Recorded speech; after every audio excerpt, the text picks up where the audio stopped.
私は自身の仕事の価値とフォンテーヌの人々がなすことの意義を認めている。自分の責任を誇りに思っているのだ。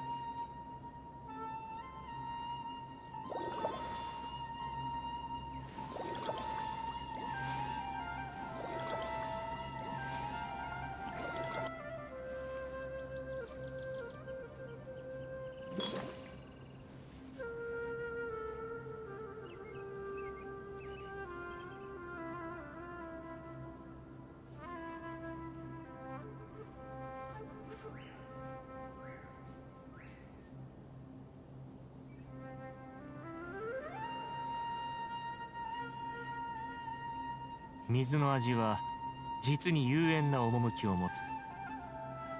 モンドの水は清く澄んでいて、リーウェの水は後味が長く続く。稲妻の水は深みがあり、スメールの水は複雑で、じっくりと舌で味わう必要があるのだ。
騒ぐな。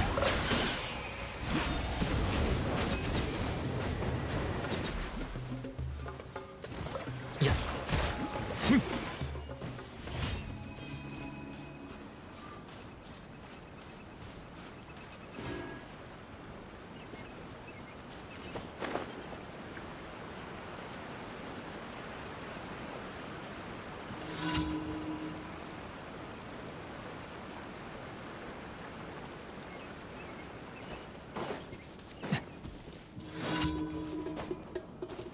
律令、律令。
I went to see an opera recently.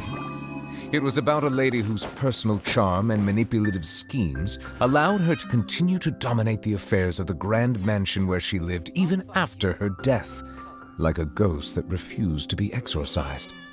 The acting was impeccable and the story exceptional. It also reminded me of the current state of affairs in the real world.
Add asterisk.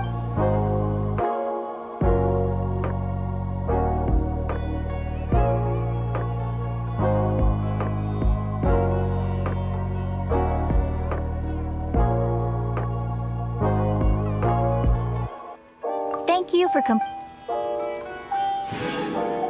add asterisk.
before you is... Ah.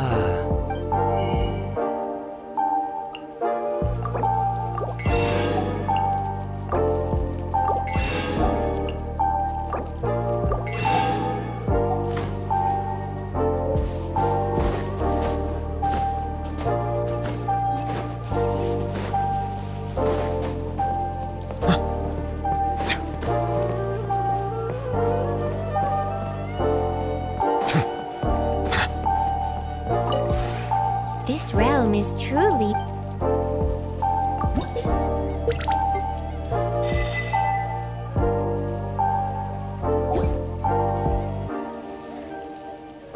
If you ever have it...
The first time we came here. Oh, Paimon remembers! Nahita's consciousness had been trapped by the doctor, but we followed the clues she left behind to help her. So much time has already passed since then, and it seems Sumeru's changing for the better now that Nahita's in charge, right? Paimon just hopes this peace will last a long time, and then Nahita won't have any more new problems to deal with. Yeah. Guess you're right. We somehow always find ourselves right in the thick of it. Who knows what will happen next? Come to think of it, maybe it's all because of you. Maybe you're just a magnet for trouble. Huh? Me? Before Paimon ran into you, Paimon never ran into any trouble. At most, when she was super tired, Paimon got caught in some strange whirlpool and sucked out into sea. And even then, you fished Paimon out! Anyway, for Nahita's sake, maybe we should think about heading to our next destination for now. Ah, look who it is. Running into you in a place like this? I can see you two still love wandering around. Oh, it's Dia! Since when are we just wandering around? We're usually taking care of some serious business. Even though it may have nothing to do with our journey. But never mind that. What brings you here?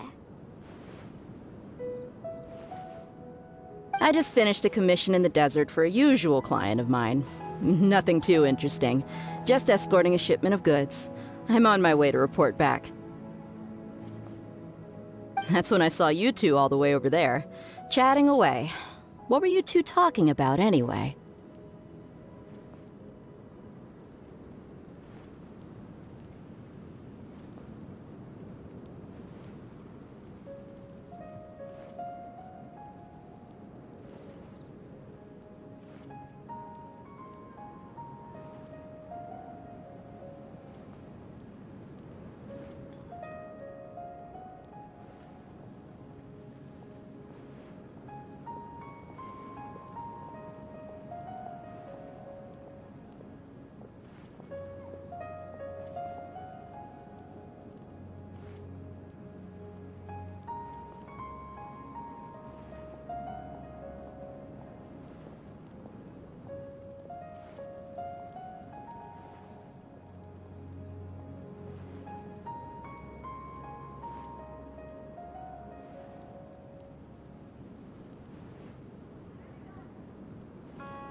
Huh? You serious?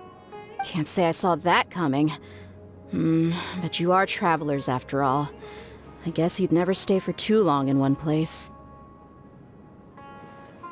Bumping into you like this will become a rarity. I'm starting to feel sad just thinking about it. Hey, how about I gather a few mercs to escort you to? What do you say? Thanks, but no need. Oh, Paimon had no clue you'd miss us so much. But don't worry, we'll come back to see everyone when we get a chance. Sounds good. All you need to do to get to Fontaine is cross this stretch of desert and navigate some waterways. Knowing you two, I'm sure it won't be anything you can't handle. So, when are you leaving?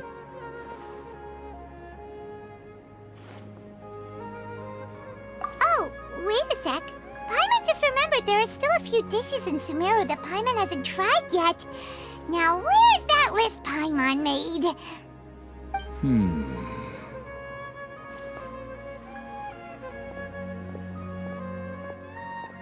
I see. Guess you won't be needing a going-away party or anything. It's sad enough to see you go like this. Though, now that I think about it, Sumeru wouldn't be what it is today without you. Seems true heroes always prefer leaving quietly. By the way, should we go say bye to Nahida? Oh, good point. Then there's no need to bother her in the real world. Then, I guess this is goodbye for now, Traveler in Paimon. Whether as a client or a friend, you're always welcome to come find me. Goodbye, Dia. Bye-bye, Sumeru.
Fontaine's port.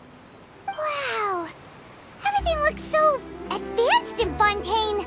Paimon's heard that the industry here is extremely developed, and there are all kinds of unusual machines.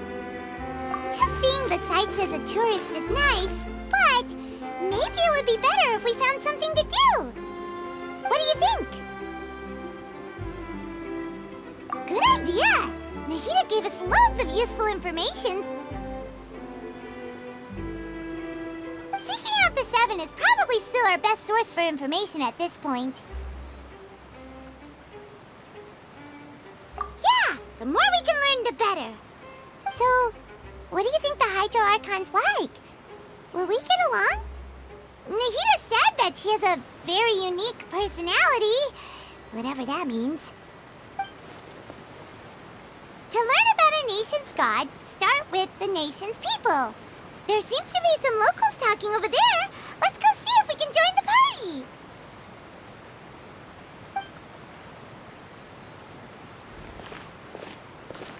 party. If you ask me, it's a tragedy how things ended for him.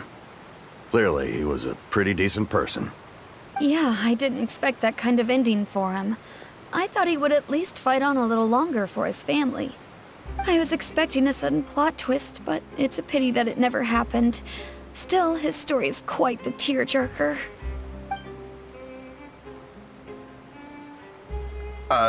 Excuse me. Can I help you two? I couldn't help but notice you standing here listening. Hi. We're travelers new to Fontaine, and we had something we wanted to ask, but you seem to be really busy talking about some kind of play, so we didn't want to interrupt. Play? Oh, no. We're talking about something that really happened. In fact, it's a case that was just heard a few days ago. Really? Like, a real trial? But the way you were talking about it and the words you used just now made it sound like some kind of story. Well, good tales are often based on true stories, aren't they?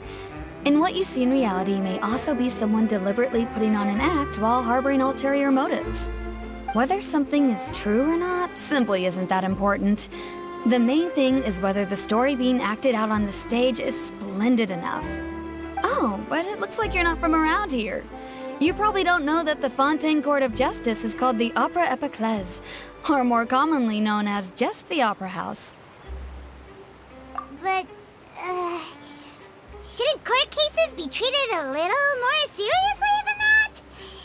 Not to question Fontaine's way of doing things. It's just that putting someone on trial is usually a very serious thing. No worries.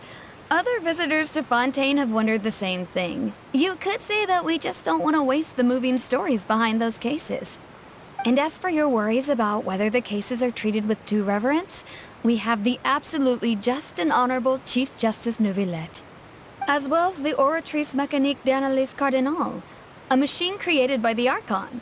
Between the machine and the Chief Justice, false charges and injustice are a thing of the past now. Oratrice? Is it some kind of machine, too? Oh, Paimon's curious. We should check it out if we get the chance. Wait, Paimon almost forgot to ask you our question.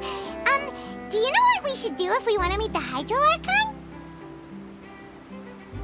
Oh, that's easy. Just go to the Opera House.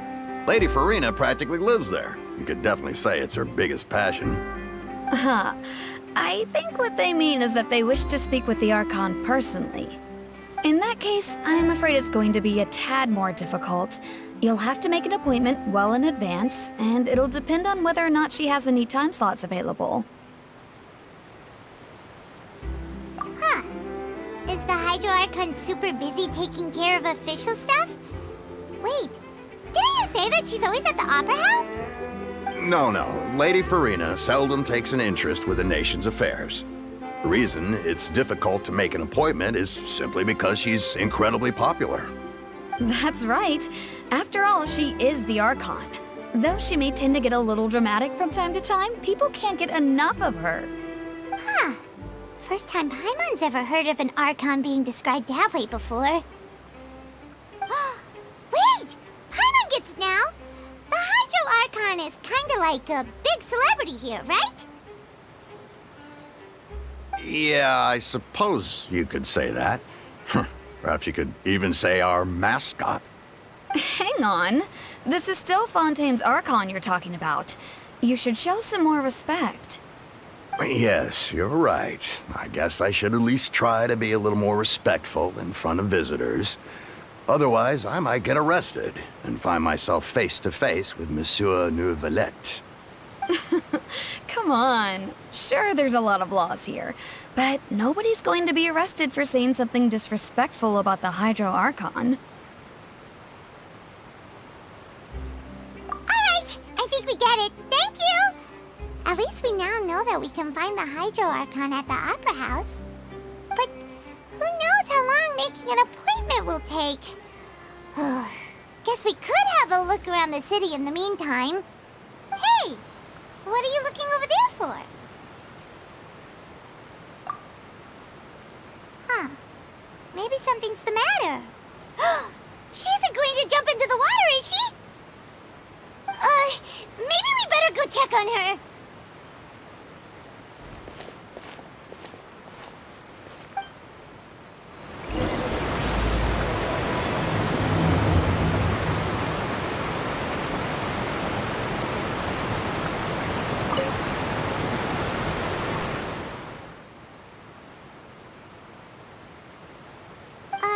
Hello there. Excuse me. Are you alright? Huh? I'm fine. Thanks. Oh, okay then. We just noticed that you seem to be worried about something. About many things, actually. But there's nothing I can do but just keep my troubles to myself. I was just reminiscing about a place my brother and I would play when we were kids. It was just atop that hill over there. See? You're pointing at the sea. Wait, are you saying that you and your brother lived in the water? No people call the waters around Fontaine a sea. It's actually just an inland lake that's filled with fresh water. And though I can still see that hill clearly in my memories, now it's been completely submerged. He would skip and jump, tossing sand in the wind. The sun shone brightly, and the air was filled with the scent of the sea. But now, the water is gradually swallowing our memories. It won't be long before it swallows us. Sorry. Paimon doesn't really get what you mean. I don't believe we've had the pleasure of meeting. Are you Lynette's new friends? Oh, and you are? Thanks for looking after my sister. She often comes here to reminisce about our childhood, that's all. There's no need for any concern. Oh, allow me to introduce myself. I'm Linny, and this is my sister Lynette. If I had to guess, I'd say you must be travelers from abroad. Nice to meet you. Paimon is Paimon, and this is the Traveler. We just arrived in Fontaine. We were just talking with your sister. Even though we didn't really get what she was saying. I see. It's unusual for Lynette to be so willing to talk with anyone. In fact, she seldom speaks at all. I'm usually the only one she ever talks to. Oh, really? Then you two are just like us. Paimon's always the one talking for some reason.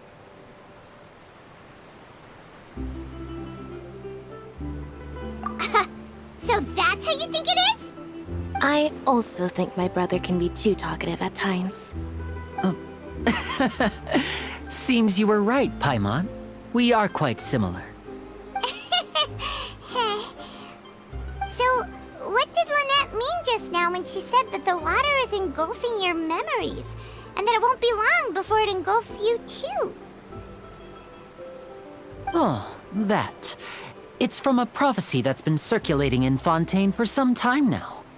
Well, I suppose prophecy isn't exactly the right word, because that implies a certain amount of uncertainty. There's no doubt about what's happening in Fontaine now. Where to begin?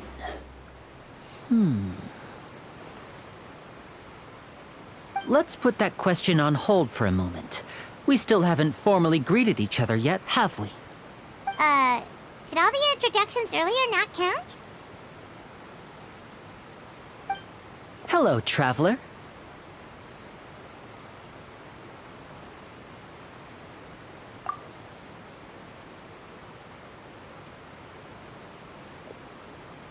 And hello, Paimon. Hey! Why didn't Paimon get a handshake? You're not poking fun at Paimon, are you? Please, don't take offense. Just consider it a sort of etiquette we have here in Fontaine when making new friends. You should remember it. It might prove useful. Oh, all right then. Well, Paimon's just happy to have a local friend now. By the way, we were just getting ready to go to the Opera House to meet the Hydro Archon. Would you be able to show us the way? So you're going to see Lady Farina? No problem at all. In fact, I was planning to go to the Opera House later myself. I'll gladly take you once I finish things here. Please follow me.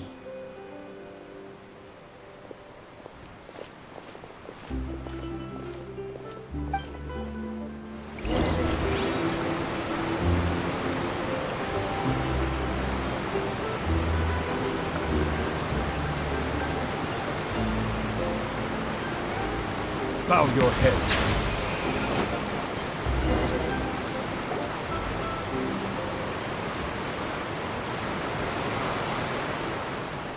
You said you were going to see Lady Farina? Well, it seems Lady Farina has come to see you.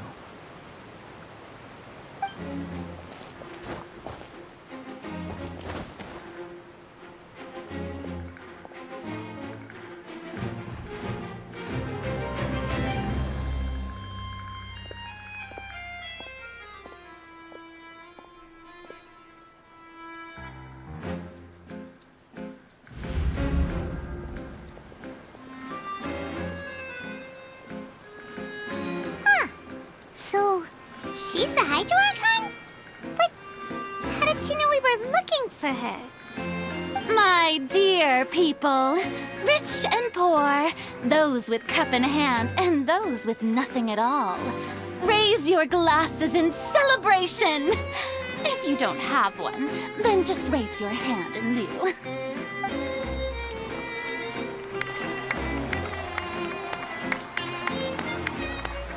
As you can all see, two unfamiliar travelers have arrived in our nation.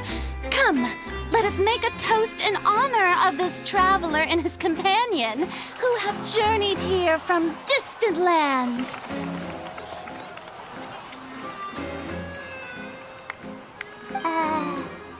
Is she talking about us?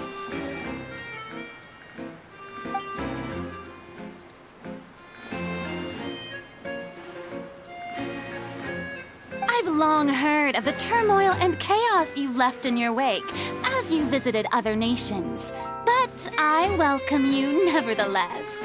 No, I have come to receive you personally. Fear is for insignificant cowards. I am a god, and I will never entertain the notion of such meaningless wariness. You can be rest assured, I see clearly your sincerity. Of course, seeking an audience with me is the most sensible thing to do. It will allow you to truly behold my power and witness my authority. Intelligent people always gather under the correct banner. I, Focalor, hereby welcome you to the nation of Hydro and acknowledge the value and significance of your trip. Now, you may rejoice in this. Yeah, Paimon still can't believe it. Feels like we've only been here for a few minutes. But the Hydro Archon's entrance was, how should Paimon describe it? A little over the top? Miss Hydro Archon? How did you know we were coming? I see. As Outlanders, you inevitably lack even some of the most basic understanding. Don't forget that even the gods can be divided into the mediocre and the excellent. I suppose it's only natural for you to be awestruck by my abilities. You had best stop and consider. Do you really have the noble qualities and etiquette necessary to communicate with a god? All it takes is a flick of my finger for me to know everything about you. Whoa. Talk about sounding high and mighty. Oh? What's with these looks? Perhaps the welcoming ceremony still isn't enough? What else should I say then? Is she waiting for us to start talking? Wow, I didn't expect to see Lady Farina here. What a surprise! Wait, does this mean they're the legendary blonde traveler? How did I not notice before? Hey, what's all the commotion? Oh, is that Lady Farina? Is there some kind of drama going on? Of course. That's the blonde traveler. The one all those stories are about. Lady Farina came here to personally see him. Oh, I bet this is going to be the duel of the century. Ooh, I've got to see this. I knew Lady Farina would never disappoint.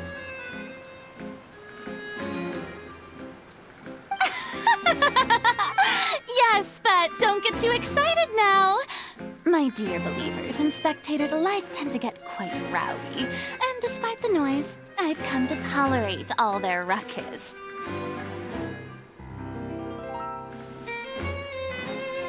You may consider this my reward to all of you. I have determined that there will be an epic duel between myself and this traveler from another land, just as you were hoping to see. Now she wants to fight? Aren't we getting a little ahead of ourselves?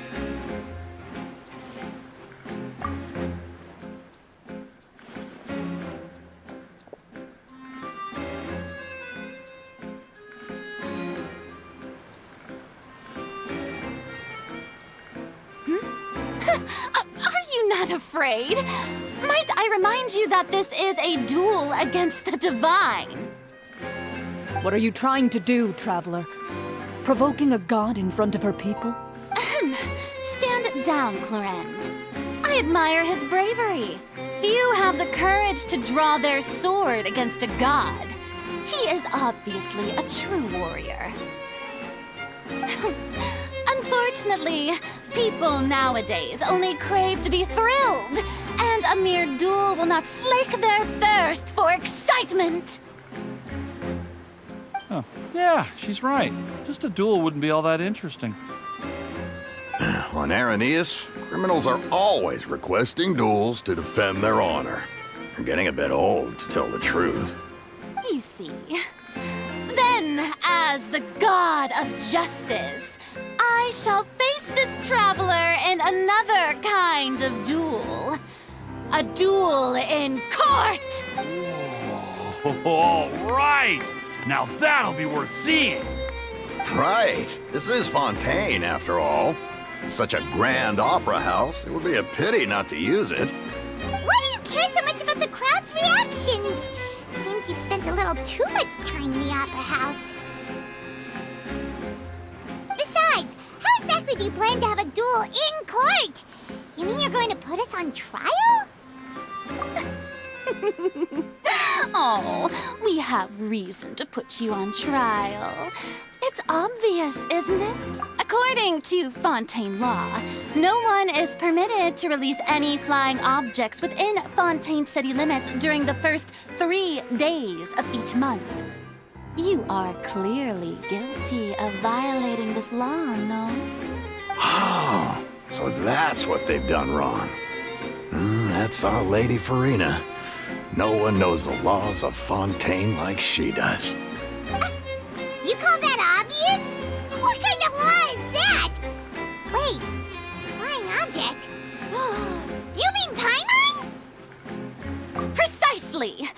Now, if If you two have no objections, then in the name of the Hydro Archon, I order your arrest. My apologies, Lady Farina. I don't mean to spoil the fun. But if you would allow me to interject, I don't think that Paimon here meets the definition of a flying object. You tell her, Linny! Finally someone who's not crazy. How could anyone call Paimon a flying object? Ah, great magician Linny, my beloved citizen. I'll permit you to object. But how exactly do you plan to prove your claim? As a magician who just rained on your parade, I naturally should shoulder the responsibility of saving the show. So, with such an audience gathered here, allow me to perform a trick for everyone.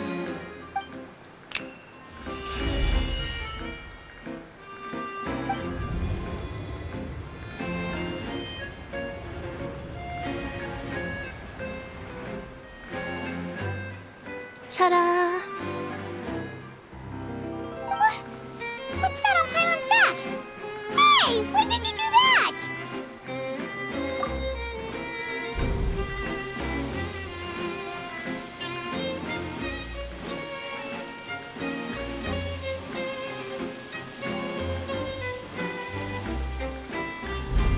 There. As you can all clearly see, Paimon should be classified as, well, something like a balloon. This rope has been in the Traveler's hand all along. It was just that no one could see it before. Huh? You call that magic? You've got to be joking. I thought it was pretty good. Nice one. Huh. I'm not sure what to think. It seems Lady Farina's charges no longer hold water.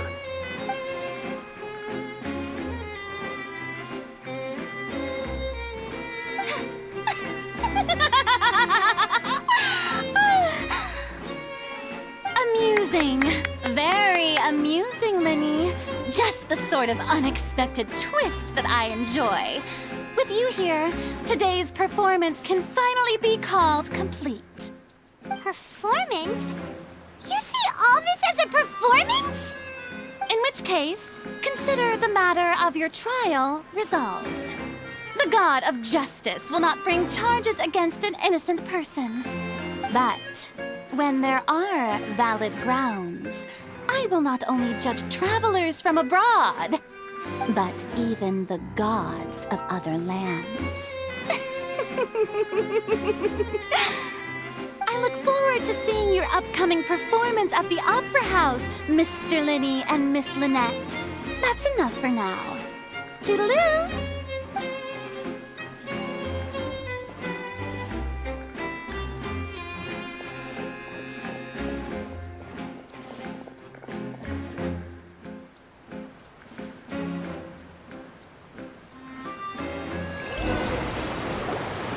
And just like that, she's gone. Well, that's the most unpredictable Archon Paimon's ever seen. You never even had a chance to ask her anything. But that's a problem for future Paimon. That whole scene just now was really... Don't mention it. I just happened to remember that there was such a law, so I did a little preparation, just in case. I didn't think it would actually come in handy. So, now do you see what kind of god Lady Farina is? She can be a bit confusing at times, but she is still amenable to reason. Anyway, Paimon had no idea you were a magician, Linny. It sounded like you'll be performing at the Opera House, right? I just know a few simple tricks I use to make a living. Lynette is my assistant. It will actually be my first time performing on the most prestigious stage in Fontaine, the Opera House. But isn't the Opera House where criminal trials are held in Fontaine? When there are no public trials being held, the Opera House hosts a variety of other performances. To the people of Fontaine, the line between a trial and a performance can be a little blurred. And speaking of performances, I would be remiss to forego this opportunity gifted by fate. Might I invite the two of you to see my performance? My brother's always excited to make new friends. Oh, sure. We don't really have anything to do now, and we wanted to go to the Opera House anyway.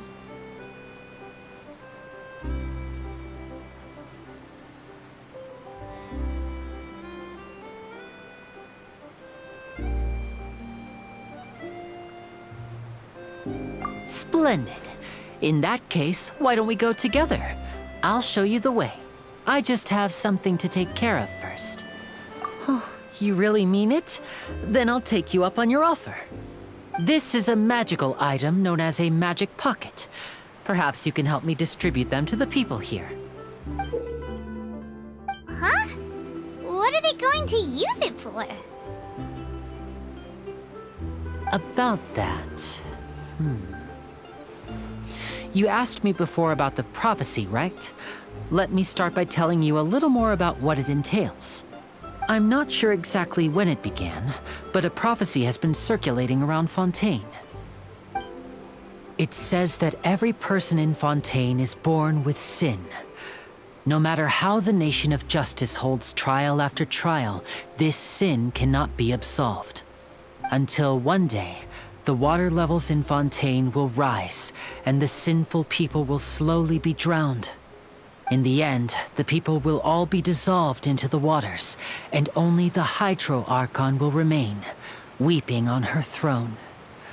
Only then will the sins of the people of Fontaine be washed away. That sounds pretty gloomy. Why are people in Fontaine born with sin? What is that supposed to mean? There are lots of guesses. Some say that the ancestors of Fontaine stole the power of the seas and stirred its wrath. Others say that the people of Fontaine never heeded the first Hydro Archon's warnings and offended Celestia. But here in Fontaine, evidence is what matters. There hasn't been concrete evidence for any of these claims, so they can only be regarded as conjecture. If even the people in Fontaine don't know what sin they committed, wouldn't it be better just to ignore the prophecy completely? Why bother feeling guilty all the time? That's exactly what the people did at first. But in the last few years, the water levels in Fontaine have actually started rising.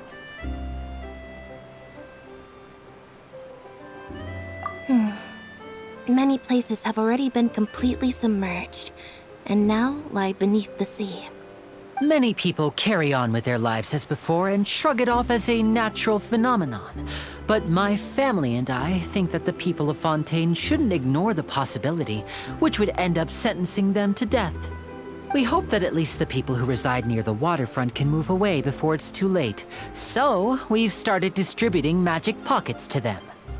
As a magical item, these magic pockets have astonishing capacity. I'm sure they will come in handy when people are moving their belongings. Oh, Hyman gets it! It's like preparing for a rainy day! But... Perhaps only absolute power could ever contend with such a catastrophe. But who knows? We're just tiny specks in the grand scheme of things. Now, if you'd like to help, then please give these magic pockets to anyone nearby. Be sure to convince them to take it, regardless of what they say.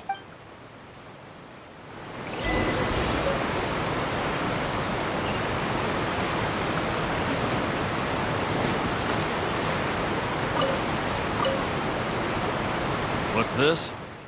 So you also believe in the prophecy. Keep it. I won't have any use for it. what? You mean you don't believe in the prophecy? No, I believe in the prophecy. But I also believe in another story. The story says that people once lived in the ocean. They were one with the ocean and couldn't live apart from it.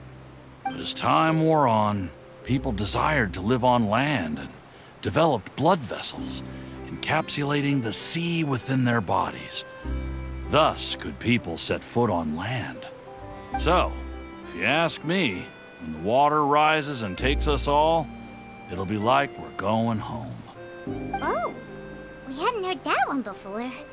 But people underwater, they'll die. You should probably still take it. All right, I'll take it. I guess I just feel that being dissolved into the water doesn't necessarily mean death.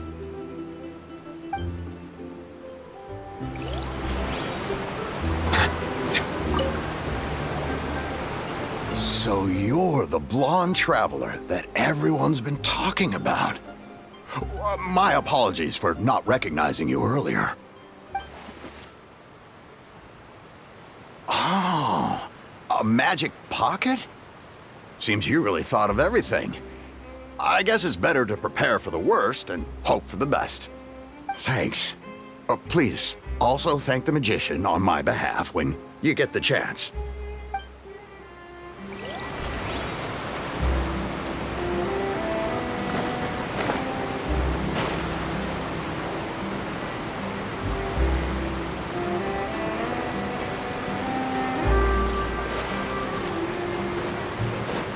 Settle down!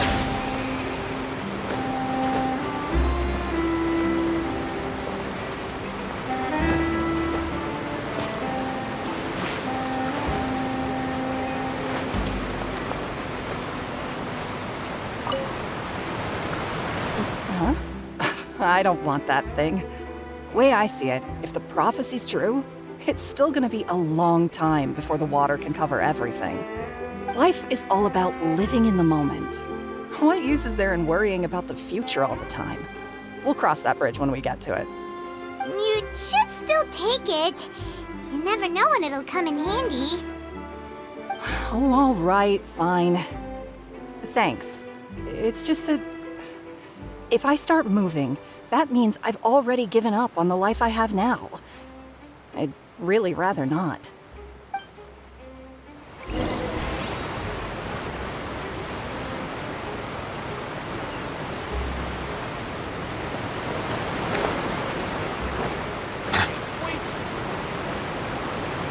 Oh? You already handed out all of the magic pockets? That was fast. So, what did people have to say? Yes, but that will change once disaster strikes. I know they'll change their minds, so it's only right to help them prepare. Is there anything else you need to do before we leave? Yes, one last thing. I have the magic pockets made by a workshop in the court of Fontaine. Since we're out and about, I was thinking about bringing him some more materials. So, you want to collect materials? Just tell us what the materials look like and we'll help. Many hands make light work. Oh, that would be much appreciated. We'll need some Romaritime flowers. I remember seeing them near the waterfront on the east side of the harbor.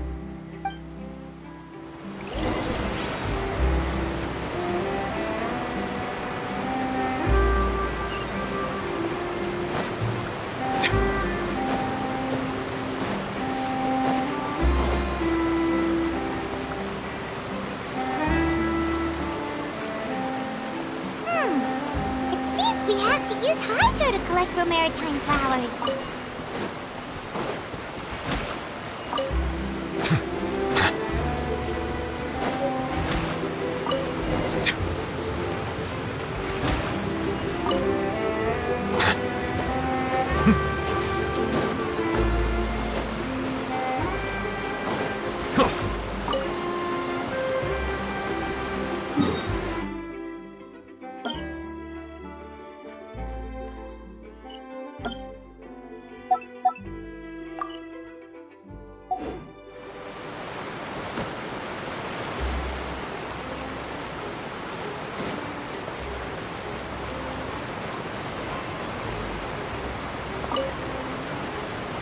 You made quick work of that. I can tell you're an experienced traveler. I've also finished collecting a few here. Maybe next time you'll feel like helping too, Lynette. No way. I'm in power-saving mode today. Otherwise, I fear I may not have any energy left for the performance at the Opera House. Fine. Though the performance is still a long way off. Now that we're finished here, we should get ready to head back to the Court of Fontaine. So, we're going to the Court of Fontaine before we head to the Opera House? Good. us a tour of Fontaine's largest city and try...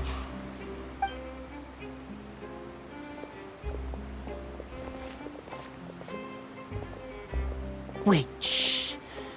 Have you noticed that person over there? The young girl. Huh? What's wrong with her? Paimon didn't notice anything. She's obviously a thief. Magicians and thieves practice similar methods. We divert attention, and a distracted audience is one that won't discover what you're really doing.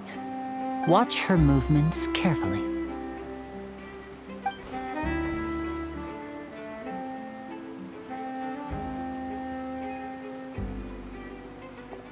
Oh, he's right! Shh, keep your voice down. We need to think of a way to catch her, but it seems she's very alert. Perhaps we should split up. You two can ride the lift over there and wait up top. I bet that'll be her escape route if she tries to run. All right, let's go.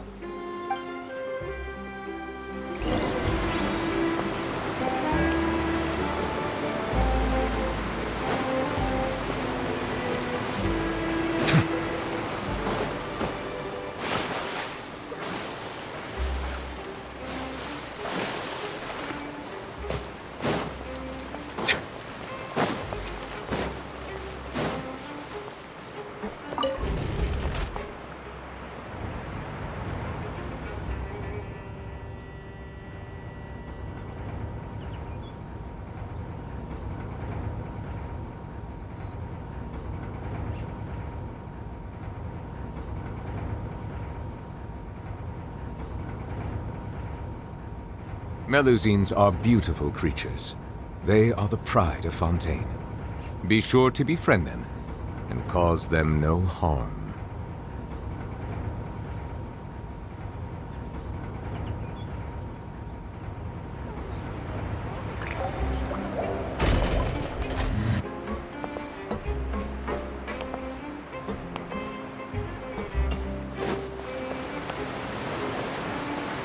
This is the spot where Linny wanted us to wait. Oh, look! Isn't that her?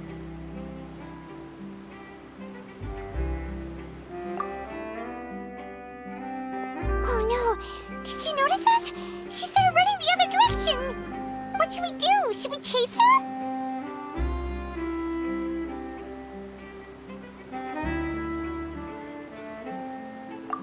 You're right. She might also be trying to lure us away. Nothing's happened for a while now. Paimon wonders if Linny caught the thief.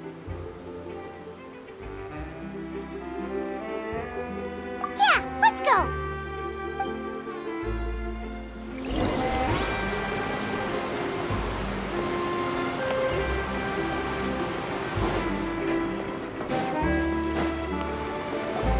Are you sure that's all she took? You should check to make sure you're not missing anything else. No, that was all. Oh, I can't thank you enough. I didn't notice a thing earlier. Anyway, I should be going now. Thanks again. Oh, were you returning what the thief had stolen? That's right. Pity I wasn't able to catch her. She distracted me by dropping the thing she stole on the ground. By the time I looked back, she was already gone. I saw the general direction she went, but Linny twisted his ankle, and I needed to make sure he was okay. Oh, did you get hurt, Linny? I'll be all right. It's just a twisted ankle, that's all. In fact, it's feeling better already. If you want to play at being a hero, at least try not to get hurt doing it. Imagine what would happen if you managed to derail our performance as a result. You're right, you're right. Sorry, Lynette. I have to admit that the thief was even more skilled than I had anticipated. But at least we were able to get the stolen items back, so it wasn't a complete failure. What a slippery little thief. Guess things turned out all right in the end, though. Linny's initiative paid off. All right, let's put this little detour behind us. We should go to the court of Fontaine now.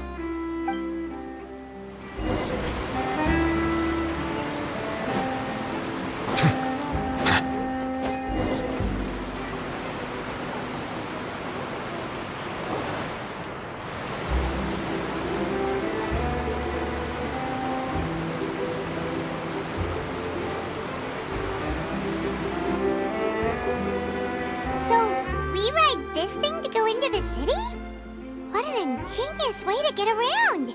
People in Fontaine really know how to use water. This is an aqua bus. It allows people to travel between several key locations around Fontaine. It's pretty convenient, but the ride can become a little dull after a while. The scenery is always the same. That's why it's better to travel with friends. So you mean it's still boring even when I'm riding with you? No, that's not what I meant. It's just that, well, you don't really talk that much.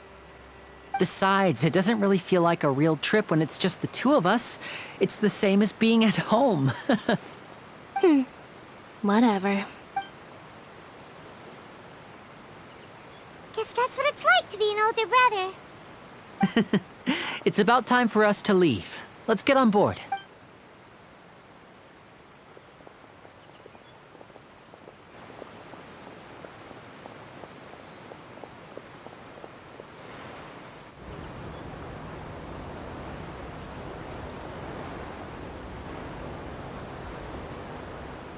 Oh, excuse me! Aren't you the great magician Linny? And his assistant Lynette?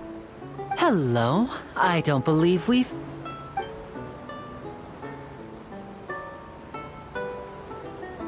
I'm Charlotte, a reporter for the Steambird. Nice to meet you. From the Steambird, huh? We've often relied on your paper to promote our performances. It's an honor to meet you. Wait, could that be the legendary traveler who's been making headline after headline in their journey across Tibet? Amazing! You recognize everybody almost immediately! I wouldn't be much of a reporter if I didn't know who's who, would I? Wow, today must be my day! Who knew I would end up on the same boat as so many VIPs? Could my vision finally be showing me some favor? So, Charlotte, what do you usually report on? Well, when there isn't any breaking news, I mainly cover the trials at the Opera House. You can still manage to keep readers' attention as long as you tell things from a clever enough angle, even if it's the same old topics. For example, reporting on how a scammer once deceived vulnerable girls into relationships, or how a financial criminal was once so poor that they ate a single piece of bread for 5 days. That's fine and all, but what I'm really after is exclusive, sensational news pieces that could shake the country. These smaller stories are a waste of my talents. Oh, I just remembered. I've been following a case lately. Well, a series of cases, actually. You mean the serial disappearances of young women case? That's right! These stories are the talk of the town right now, and it's probably the most mysterious case we've ever seen. If I'm the first with a draft ready to publish when the case is finally cracked, and it's the headline story in the Steambird, oh, when that happens, I bet all the other reporters will shed tears of envy. I've already gathered all kinds of materials. I just can't wait for the truth to be revealed. So, what is the serial disappearances of young women case? You mean the culprit hasn't been found? That's right. The first missing girl case happened almost 20 years ago. And ever since, after a period of time, another girl disappears. What the cases have in common is that the girls are all of a similar age, and that they've all vanished without a trace. But the scariest part is that to this day, none of the girls have ever been found. Many suspects have been arrested over the years in connection with this case, but shortly after each arrest, another disappearance would always happen.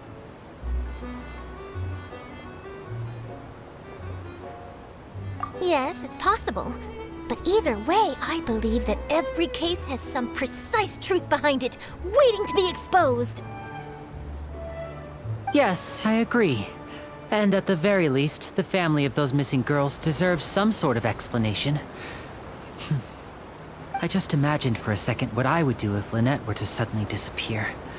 I'd pay any price to get her back, and then find a way to track down the culprit. Please don't imagine that, Linny.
I really enjoyed chatting with you.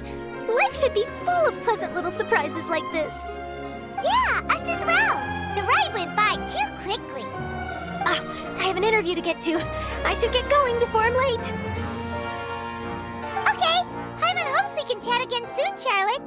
See you. Bye now. Oh, be sure to stop by and see me at the Steambird when you have time. What a tough job. Always running around and interviewing everyone. Well, where should we go now? If you don't mind, how about we stop by my home first? Besides, I still have all the materials we collected. Sure, we wouldn't mind at all. This city is so huge, Paimon wouldn't know where to start anyway.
This is our current abode.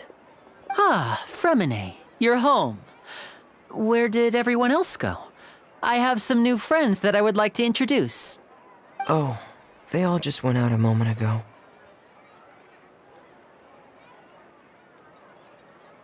I see. Everyone is getting busier now that Father will be returning soon. I suppose that can't be helped. Allow me to introduce you to my little brother, Fremine. He is a phenomenal diver. Hello. Nice to meet you. Paimon is Paimon, and this is the Traveler. Oh, you sound very proud to have a diver as a brother, Linny.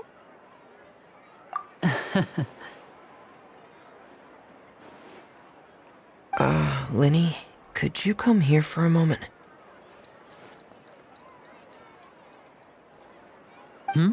What is it, Fremine?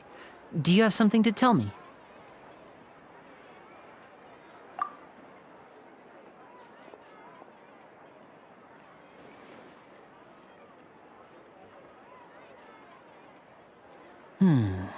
Okay, I see.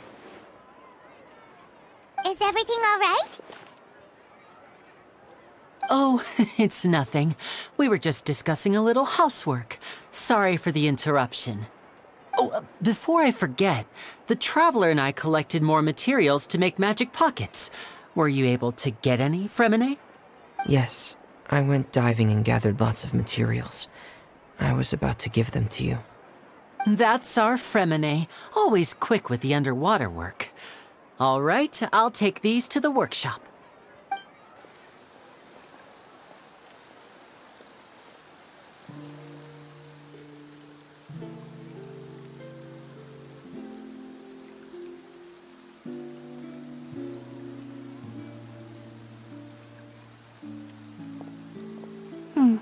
Looks like rain.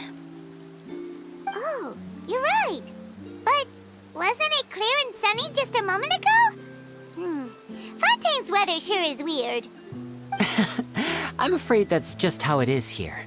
It often rains on days where there are trials being held in the Opera House, but don't worry, it'll clear up soon enough. What's wrong, Fremine? There's a legend about the rain that I tend to believe. It's said that a dragon of water once resided in Fontaine. Though we don't know where the dragon went, every time it weeps, the skies will cloud up and pour out rain. When I was a child, my mother told me that if I wanted to go outside and play, I should yell toward the sky at the top of my lungs. Hydro Dragon! Hydro Dragon! Don't cry. If it's an elemental dragon, then having the power to make it rain wouldn't be very unusual. Let Paimon try something. Hydro Dragon, don't cry!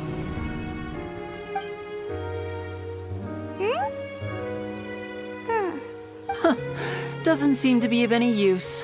It is just a legend after all. You know, you might be a more popular magician if you understood the concept of romanticism. Or could at least play along.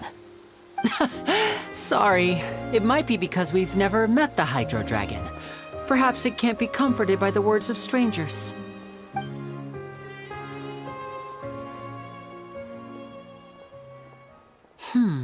It rained for longer than I suspected. Oh, it's already getting late. Was there something you needed to do, Linny? Yeah, some preparations for the show at the Opera House.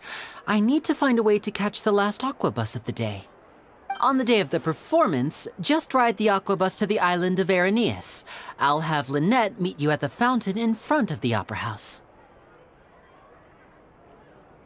Oh, are you leaving now? What is it, Fremine? I'm in a hurry.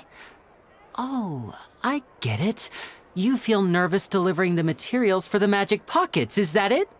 Perhaps we could trouble the Traveler to help us take these materials to the Beaumont workshop and deliver them to the owner there? I'm afraid that Fremine can be quite introverted, and the boss there tends to be pretty talkative. Fremine has always been a little afraid of her. No trouble at all! Don't worry, we're on the case! Sorry for the inconvenience. I'm quite useless when it comes to such tasks. I'll think of a way to make it up to you. Oh, no need! This will be a walk in the park for us!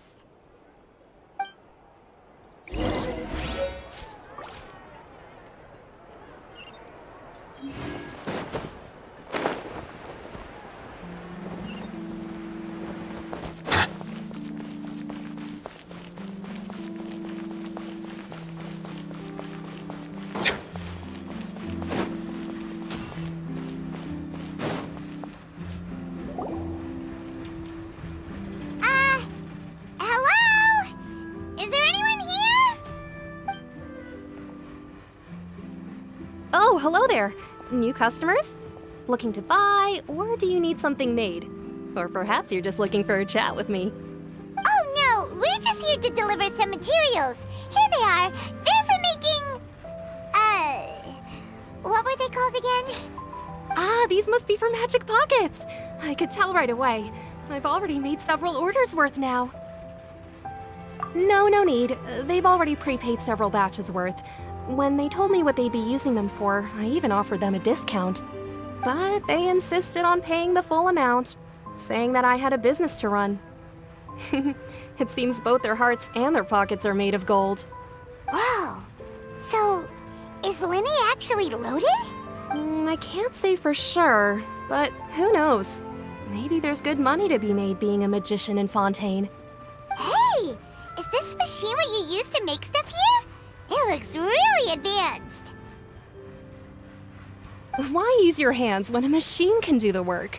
It would be a waste not to use the latest technology, and wasting is a kind of crime.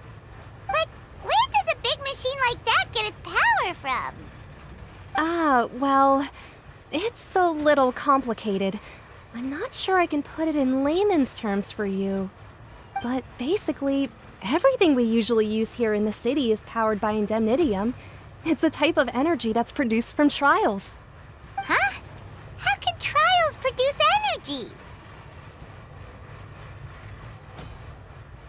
Well, I'm not completely sure of all the details myself, but basically, when a trial is in session, the Oratrice Mécanique d'Analyse Cardinale harvests people's belief in justice and converts it into energy to be used all around Fontaine. So that's what its other function is? Paimon heard that the Oratrice was created by the Archon to make judgments. But Paimon still doesn't get it. How could something unreliable like people's beliefs be turned into a stable power source for these machines?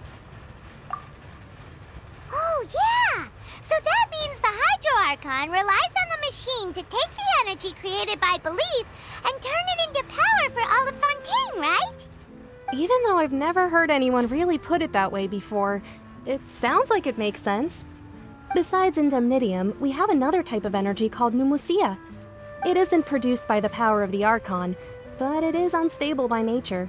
Even now, it still cannot be widely used by civilians. I thought I'd find you hard at work, but here you are chatting the day away. Since you're already talking, I'm sure you wouldn't mind a few words with me.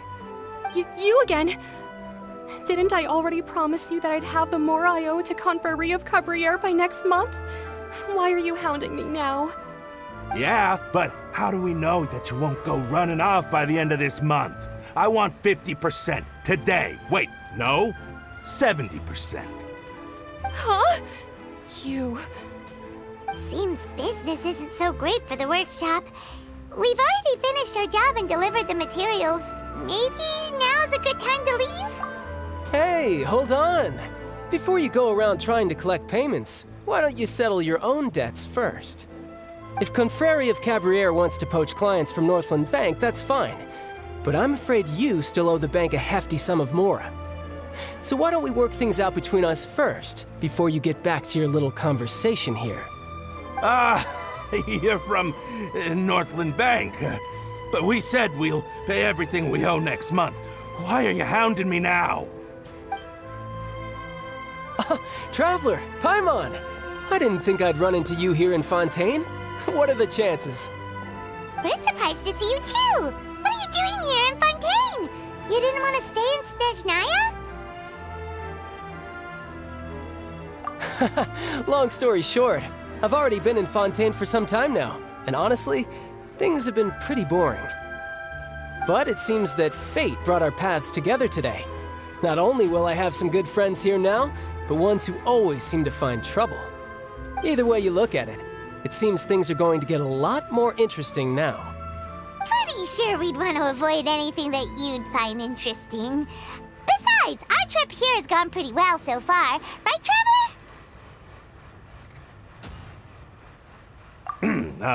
Hey, you, Northland Bank boy. Aren't you forgetting something? Don't interrupt. It's not often I run into the Traveler like this. Why don't you wait for me over there for a while? You kidding? Aren't you the one looking for us? You really expect us to sit and twiddle our thumbs while you catch up with your friends? Listen to me, boy. If you want your mora, fine. Why don't you come and take it? Hey, I just said not to interrupt. Oh, by the way, Traveler, the last time I took Tonya and Tusser ice fishing, Tusser said... Hey! That's way over the line! All right, boys, let's see who has to pay up now! Can you at least let me finish one sentence? Fine. Though the bank told me not to get rough with our clients. You're the ones who started it. This is an act of self-defense. You two will have to be my witnesses, okay? I'm sure this won't take long.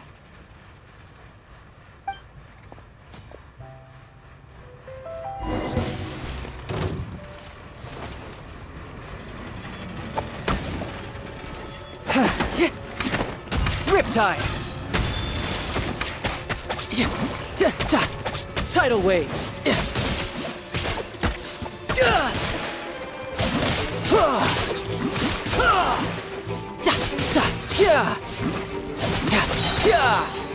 Be sanctified. Oh, what's your deal, Brad? How are you so strong if you're just a staffer from Snezhnaya's Northland Bank? Wait, don't tell me you're... Oh, now you notice. It's a little late, don't you think? Just make sure you understand that you don't mess with Northland Bank. Got it?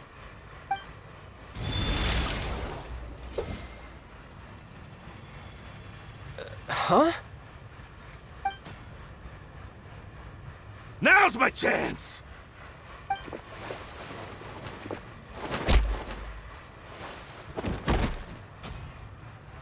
Huh. That was weird.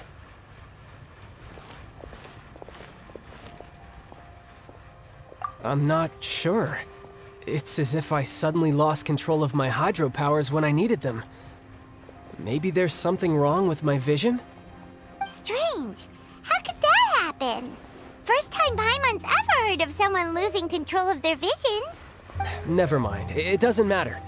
If I want to stay sharp, I shouldn't be relying too much on my vision anyway.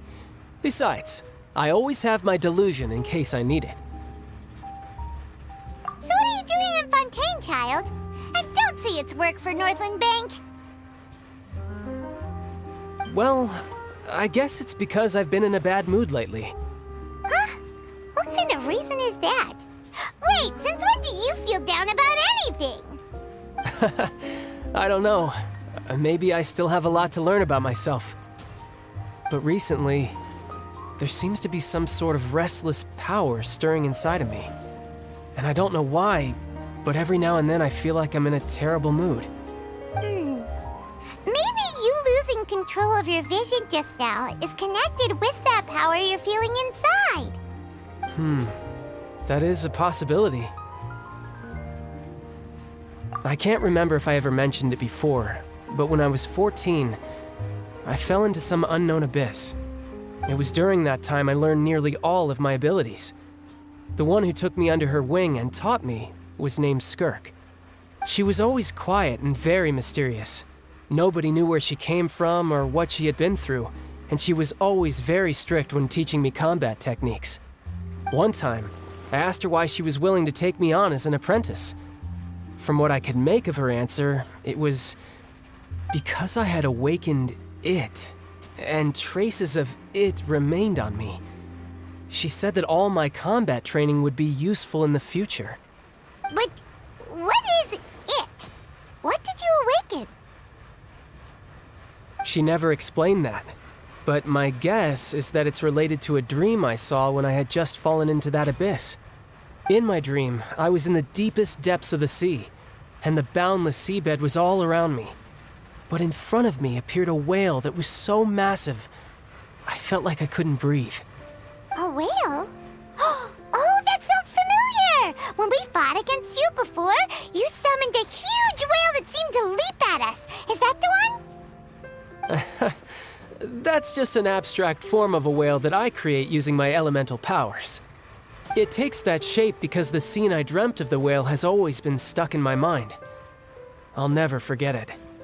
So you used the whale as inspiration for one of your moves? Huh. Seems a little twisted to Paimon. So why don't you just go ask your master? Maybe she knows the answer. You make it sound so easy. Ever since the incident I experienced there, I've never stopped searching for Master Skirk and that unknown abyss. But it's been years now, and I've still found nothing. There isn't even a trace of the place where I remember falling into the abyss. Oh, it sounds like some kind of ghost story. Yeah, I'm out of leads at this point, but there's nothing more I can do. It seems that strange encounters in this world tend to be elusive like that. Oh, seems the time really flies when I'm talking with you. I just remembered I have somewhere else I need to be, so I should get going. What? More work for the Northland Bank? No, it's more of a personal appointment. Lately, I've been sparring with some of Fontaine's official champion duelists whenever I'm feeling bored. Official champion duelists? You mean it's their job to duel? Yep, in Fontaine, before a criminal goes to court, they're given one chance to defend their honor by requesting a duel with an official champion duelist. The champion duelists are all-powerful fighters selected from among the nation's best, and the duel itself is a no-holds-barred fight with no specified stopping point. So engaging in such a duel is regarded as a symbol of defending your honor. If a criminal manages to win the duel, they'll be acquitted. But if they lose, they'll have no choice but to stand trial. And the worst-case scenario is that you're simply killed in the duel.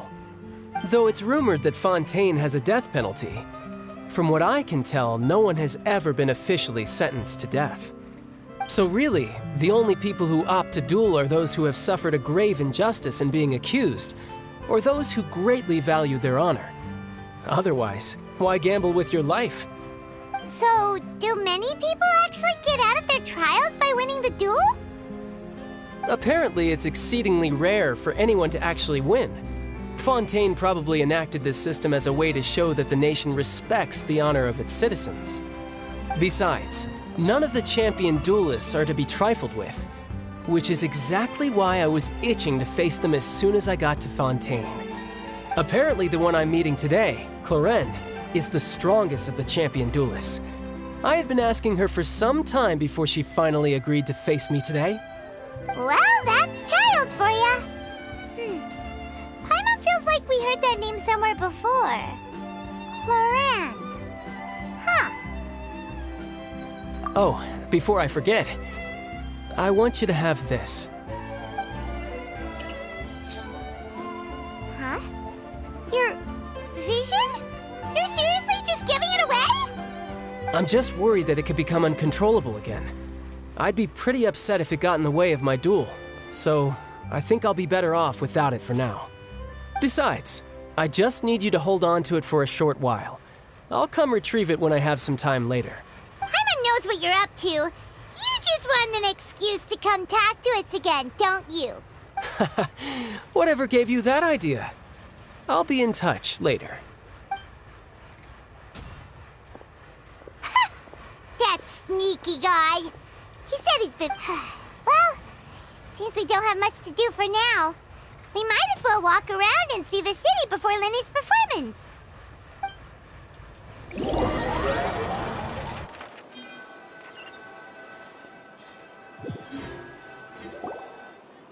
Wow!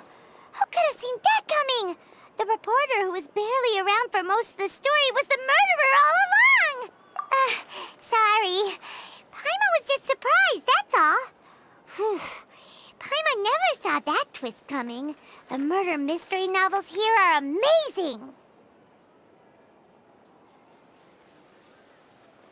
The whodunits here in Fontaine are a lot different than the light novels you see from Yai Publishing House. Both have their merits, but Paimon thinks this style of novels are more, well, novel. It's so exciting to reach the moment when the mystery is uncovered, especially in the one Paimon was just reading. You should buy a copy and read it too. Oh, sorry about that. Paimon will be more careful next time. Hey, shouldn't we be heading to the Opera House to see Lenny's performance soon? It's almost time for the show to start, so we should get going. Lenny said that the Opera House is on Aranias, so let's go ride the Aqua Bus.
Forward to it. Huh. Looks like there's a lot of people standing around the fountain up ahead. Oh, Archon, please bless us with a bright and healthy child. We pray. I don't know why you always feel the need to ask so much. I'll be happy as long as our child is healthy and lives a peaceful life. I guess if they're our kid, then there's no doubt they'll turn out smart. Maybe this is one of the customs in Fontaine. There sure are a lot of couples here. Vache. What's wrong? Vache. Vache. No, Paimon didn't say anything. Are you hearing things? Welcome to the Fountain of Lucine. All the water flowing through Fontaine converges here. It's customary for newlyweds to come here and wish for children. Ah! Lynette! You scared Paimon! When did you get here? Lenny asked me to wait here for you, remember? Right. What do you mean? There are a lot of people here right now. Hey, you're not trying to scare Paimon, are you? Besides, it's the middle of the day. It's not the time for eerie things. I see. I might be able to tell you something that could help explain the voice you heard. In fact, you might not be imagining things at all.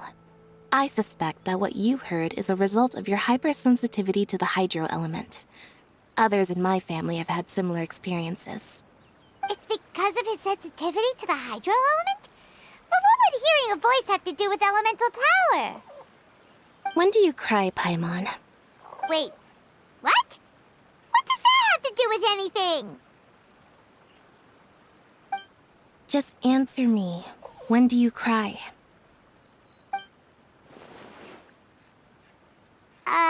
When Paimon's really sad? Oh, and when Paimon's super happy. Oh, and also when Paimon's really, really scared.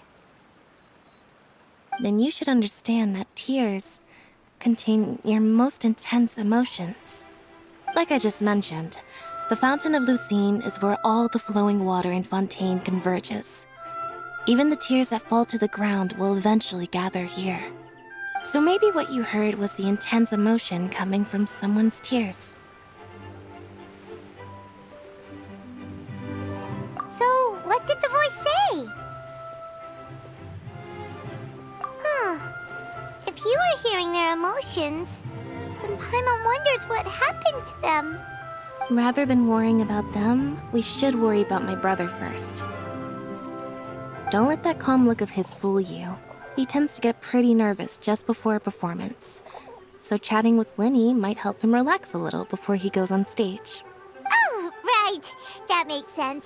Let's go in and see Linny.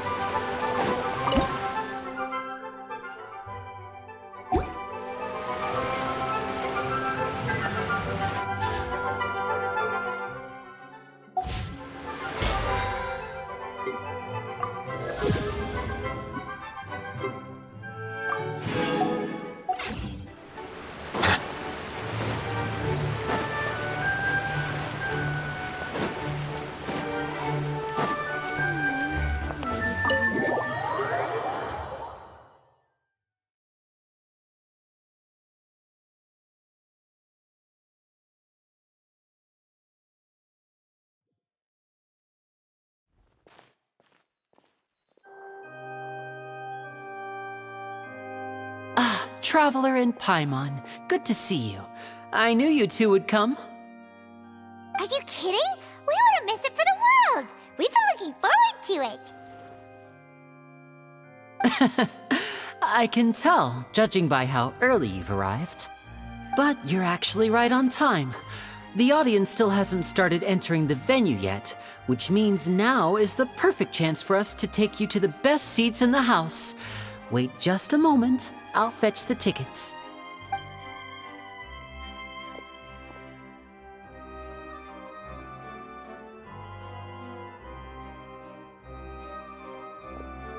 The Opera House has assigned seating, so you always have to make reservations. I've already reserved your seats, and here are your tickets. Ooh, front row seats! Thanks, Linny! Don't mention it. There's no need to keep thanking me.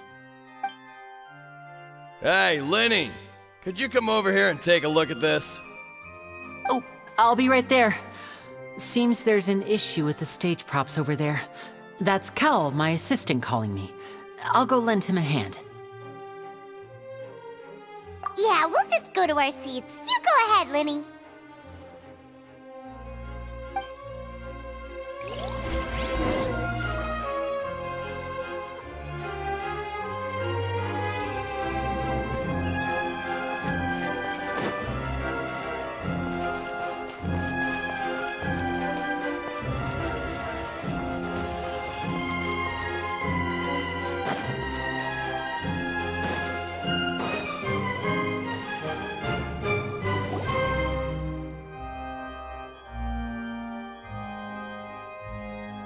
Oh, these should be our seats. Come on, let's sit down.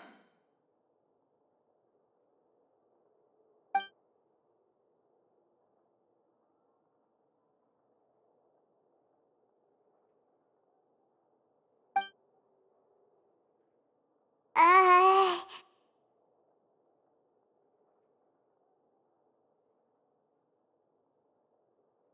Uh...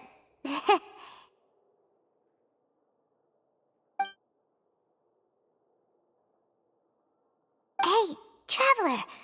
Maybe we should strike up a conversation with the person next to us. Since we're sitting together and the rest of the place is practically empty still, it's kinda awkward if we don't say anything. Ah, you little... Of course you put this on Paimon. Excuse me, I did not realize you felt awkward. I am terribly sorry. I would be perfectly happy to chat with you if that is what you would like. Oh, so you heard all of that, did ya? Boy, you sure have good ears. Paimon thought she was keeping her voice down.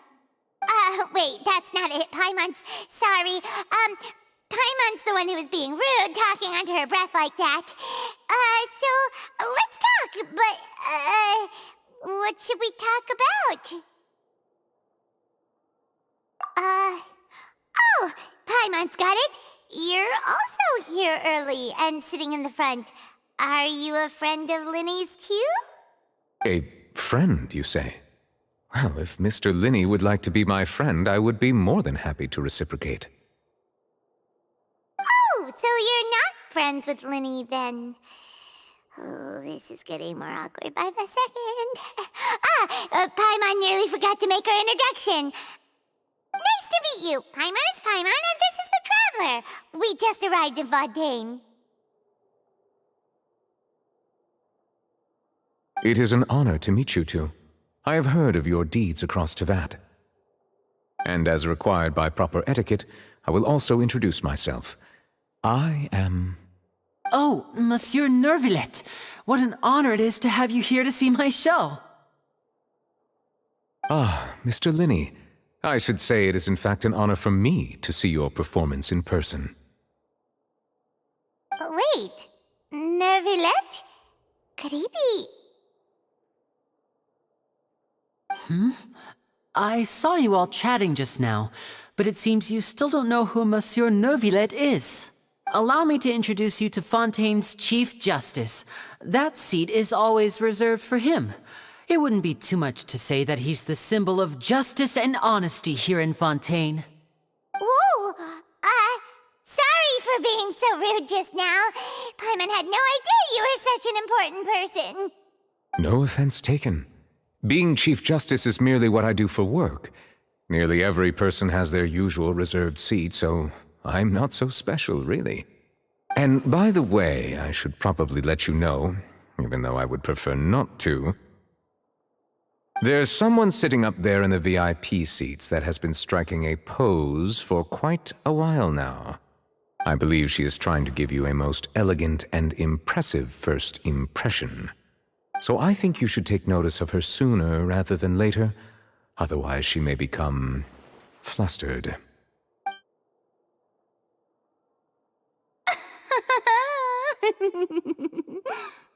Huh? Oh, it's Farina, the Hydro Archon. Huh. She sure has a smug and satisfied look on her face. Guess she has no idea that you saw right through her act. Very good. That is for the best. No need to pay her any more attention. We may now enjoy the show. Huh? So is this what things are like between the Chief Justice and the Hydro Archon? All right, please wait just a moment longer. I've pretty much finished my preparations, and the performance will start as soon as the audience has made their way to their seats. Yay! The show's finally about to start! Paimon can hardly wait! Paimon's never seen a real live magic show before!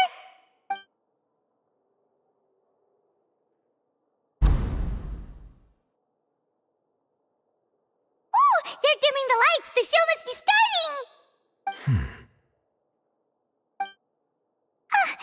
Sorry. Paimon will try to stay quiet. Welcome, one and all, to the Opera Epiclese. I am the star of today's show, Linny. And over here is my sister, Lynette, who will be working as my wonderful assistant. Please, let's give her a warm welcome. Hello, everyone. I know she may seem to be a little sleepy right now, but that's just a sign that she's nervous. Whatever. Now, some of you may be thinking, two vision holders who can freely manipulate elemental powers performing magic is not true magic at all. So, I would like to take a moment to assure you that elemental powers will have nothing to do with what you will witness on the stage today.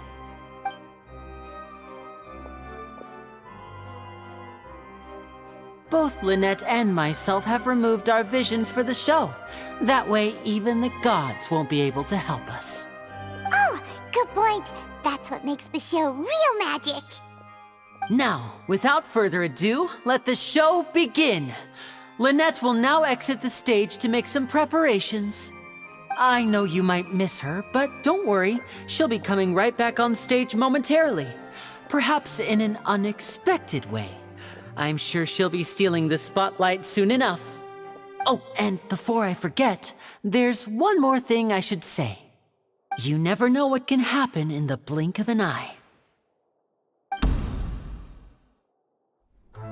A magician's greatest skill is making things disappear or appear. The possibilities are endless.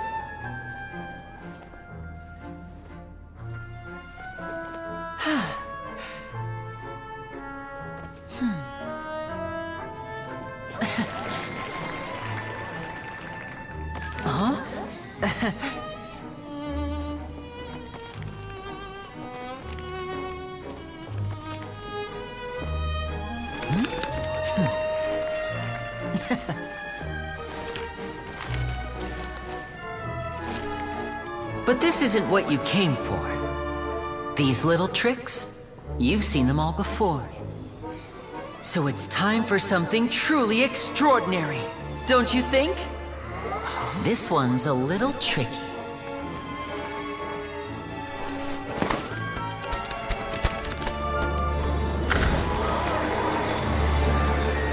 Using this water tank, I shall make my sister vanish completely, right before your very eyes.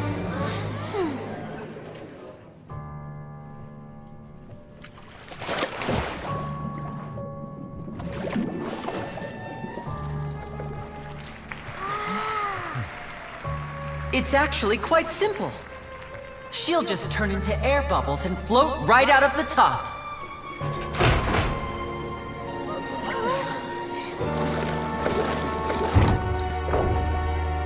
Oh no! I told them to check all the props carefully. With the lid on, even air can't escape. An amateur magician would be getting very nervous right around now. Luckily, it's me on stage, so let me show you what a true virtuoso can do.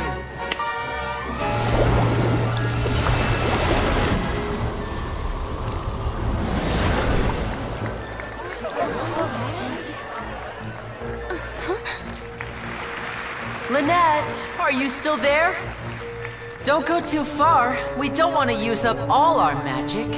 Hi, I'm back. Uh-huh.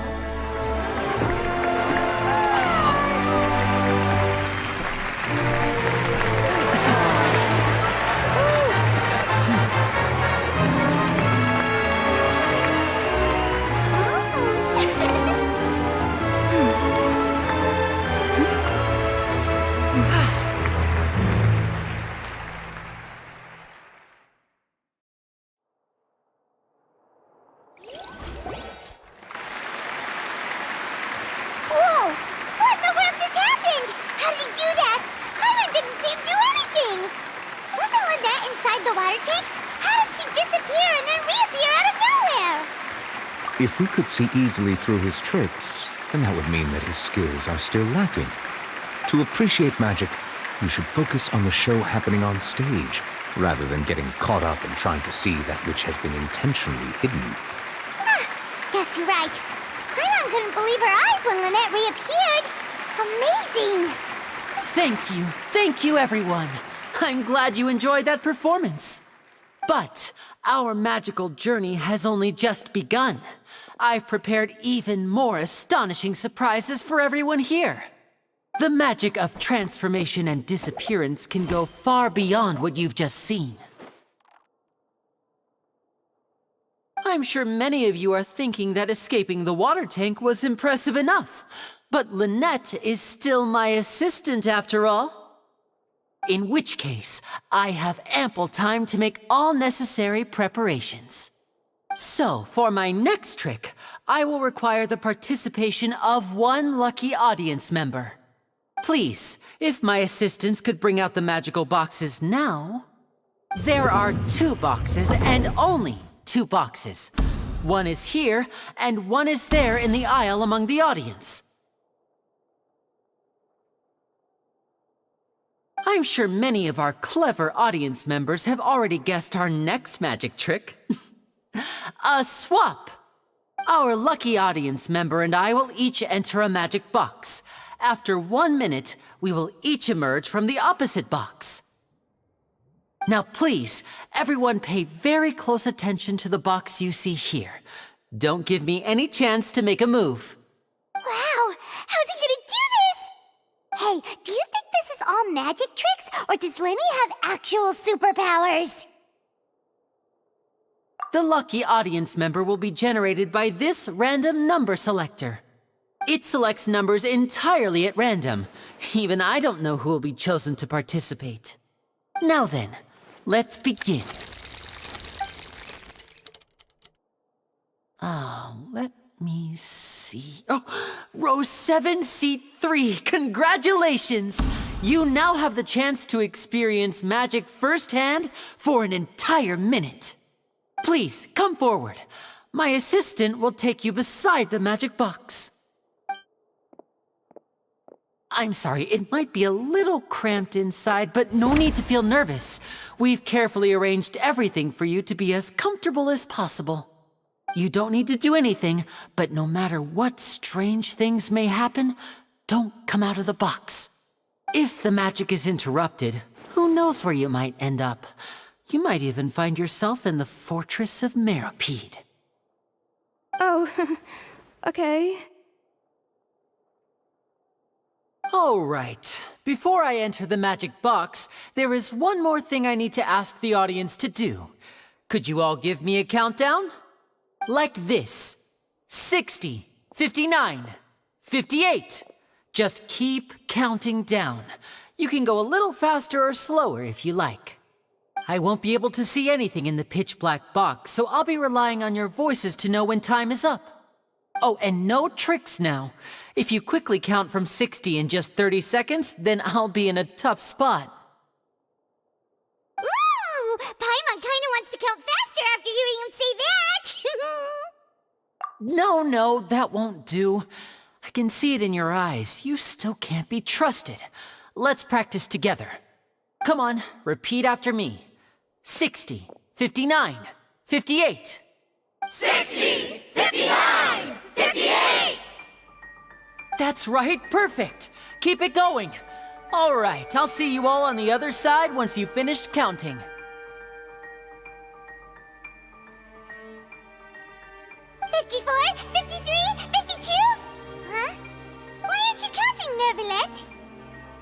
I am counting in my head. I think things are exciting enough in here as it is. Merely a consequence of my identity and personality. Do not worry about me. Just enjoy the show. Oh, all right. You look so serious that Paimon thought you might be feeling uncomfortable or something. 40, 39, 38! Mr. Linney, are you all right in there? Is everything ready? Yes, I'm fine. I'm just double-checking the direction of the magic.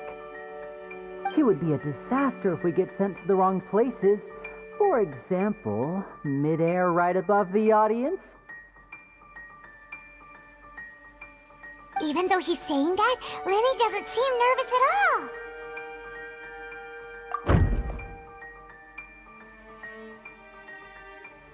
Ah, what was that noise? Did you hear it too?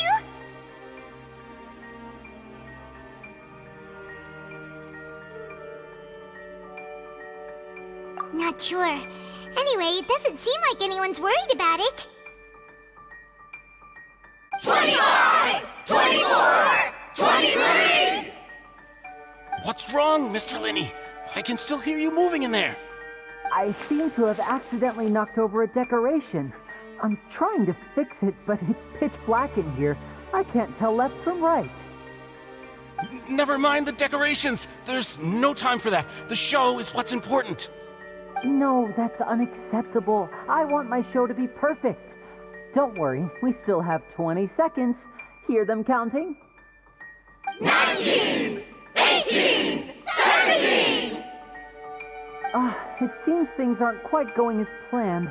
I apologize, everyone. It feels like you're all starting to count faster, but that's all right. I know it can be tiring to do such a long countdown. 10 seconds and change is still plenty of time. 10! Almost there now. Whew. Swapping two people is harder work than you might think. Even a master magician like me can't guarantee I'll get it right the first time. Hey, wait! Is this the back one? I can't tell. They both look the same inside. Huh? No, that's not it. I'll try again. 7! Hey, slow down! Honestly! 5! 4! 3! Whoops! That doesn't count! 0!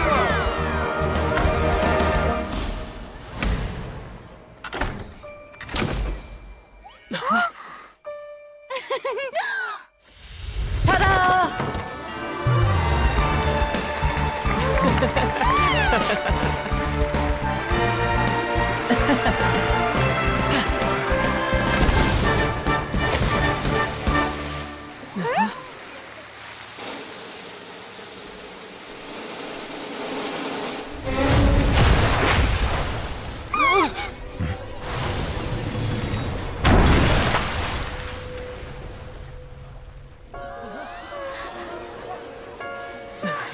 What happened?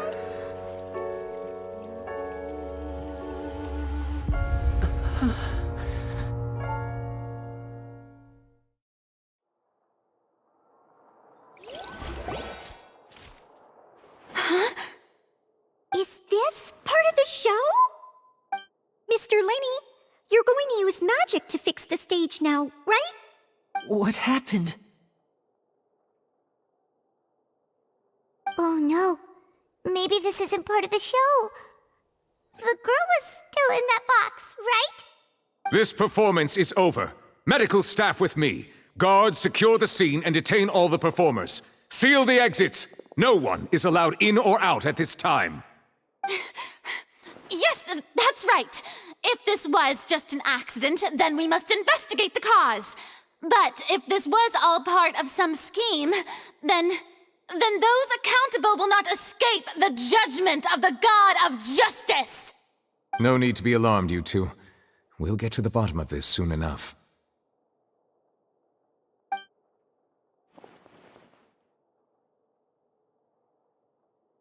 Unfortunately, the person who is in the magic box has been pronounced dead. His name was Cowell, one of the assistants in Linney's magic troupe. Apparently, the fireworks on stage ignited the ropes that were suspending the water tank, which then caused the tank to fall onto the stage.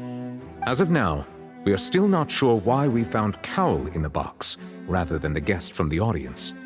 And after an initial search of the area, the guards have confirmed that the girl is nowhere to be found. It appears that this incident was not merely some mishap with the performance. And there are many indications that it is connected with the case of the serial disappearances of young women. The serial disappearances case? That's the case that Charlotte mentioned before!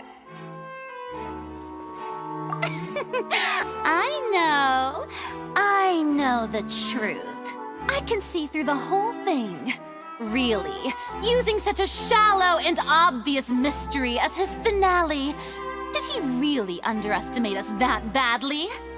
I say that our powerful magician, Mr. Linney, is now the prime suspect for the serial disappearances case. Huh? Why me? This whole thing was an accident. No, this all occurred during your magic show, did it not? The missing girl disappeared after being chosen, did she not? The deceased is one of your assistants, is he not?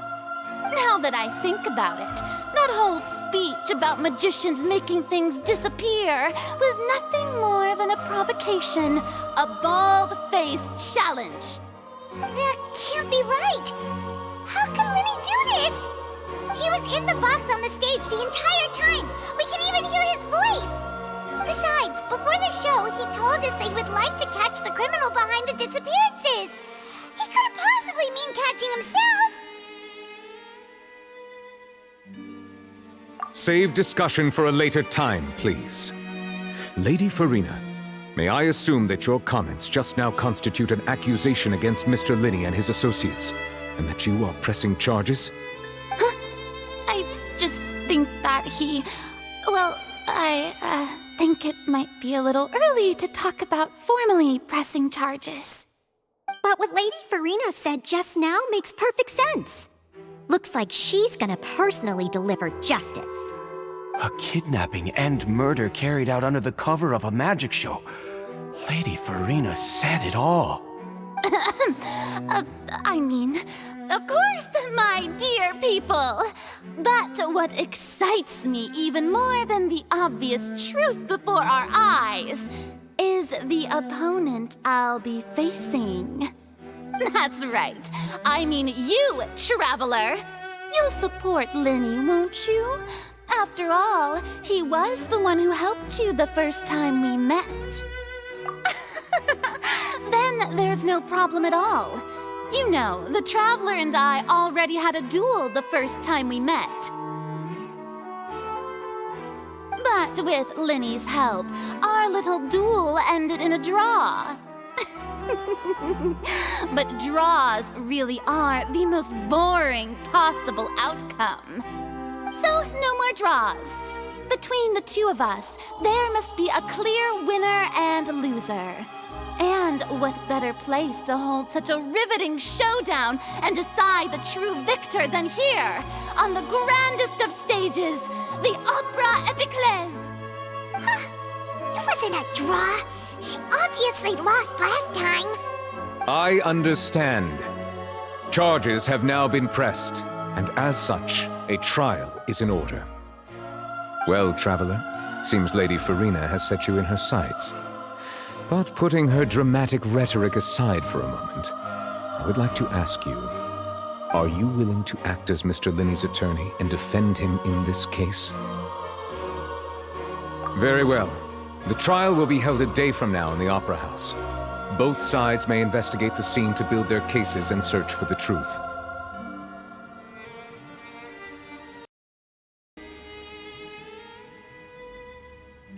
Linney and his troupe are all potential suspects and shall remain within the Opera House. The audience may begin to leave in an orderly fashion once they have been cleared by the guards. A day isn't that long. Let's see what kind of case this big-shot Outlander can build in such a short amount of time. I'm really quite looking forward to hearing it.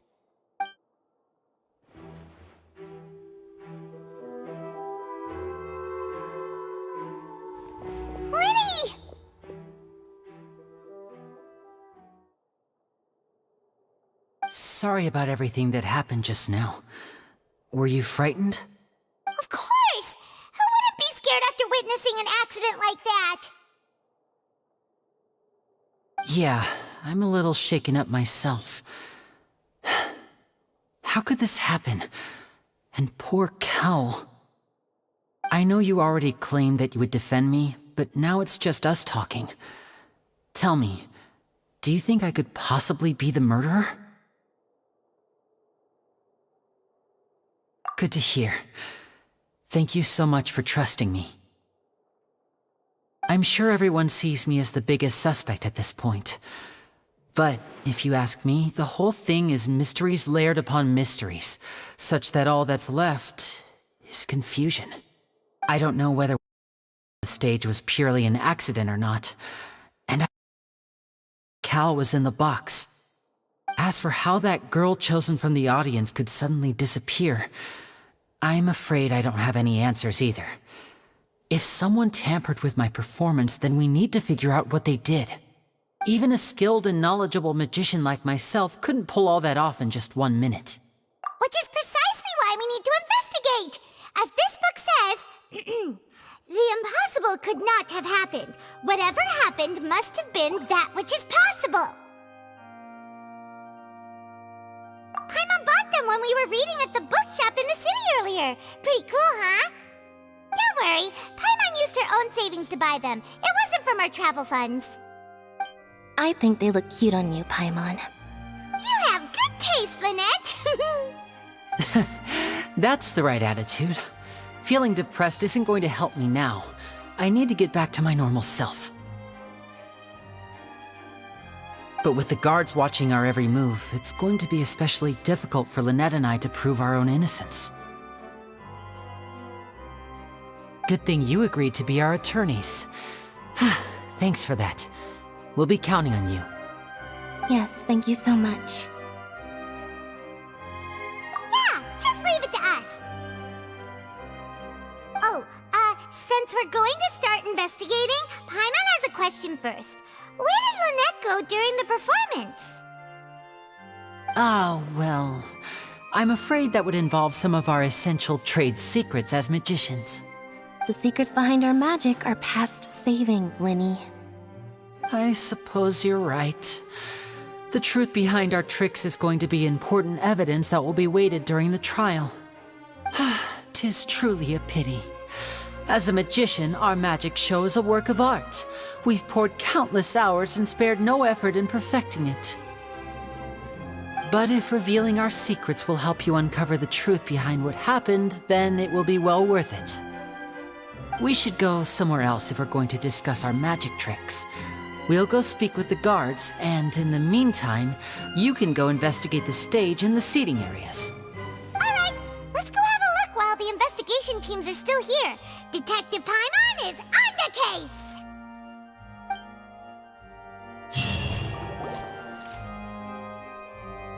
Hello, officer. How's the investigation going? I see. You must be the traveler that Lady Farina mentioned. Listen, I'll be perfectly honest with you. I'd avoid getting mixed up in this whirlpool of a mess if I were you. Huh? What do you mean? Come with me and you'll see. The deceased is one of Linny's assistants, named Cal. Even though he hadn't joined the troupe long, he was hardworking and everyone generally liked him. The assistants are usually in charge of setting up and inspecting the props, as well as assisting with the show and keeping the crowd engaged. As you probably saw when you were in the audience, the water tank suddenly fell and smashed the box with Cowl inside it. This is the real mystery. We've already searched the scene and were unable to find any traces of the girl. However, if you look carefully, the box was positioned directly under the water tank. The ropes holding the tank were then burned by the pyrotechnics on stage, causing them to snap. All these factors lining up so perfectly makes it hard to see this as a mere accident. If anything, the more logical explanation is that the whole incident was intentionally planned, and Linny is the most likely person to have access to all these areas. But he doesn't have a motive! Are you both good friends of his? Well, you can't say we're good friends, but we've known each other for a little while. So in just a short time, he was not only able to win your trust, but even convince you to act as his attorneys. I know there's no such thing as magic. The real trick of a magician is holding the audience in the palm of their hand. I've seen a lot of cases, and I can tell you that people are the least reliable kind of evidence. Sorry, I tend to be pretty straightforward. Just know that I'm warning you for your own good. Anyway, you may investigate the scene of the crime yourselves if you're curious. Who knows, maybe you'll be able to come up with some new evidence.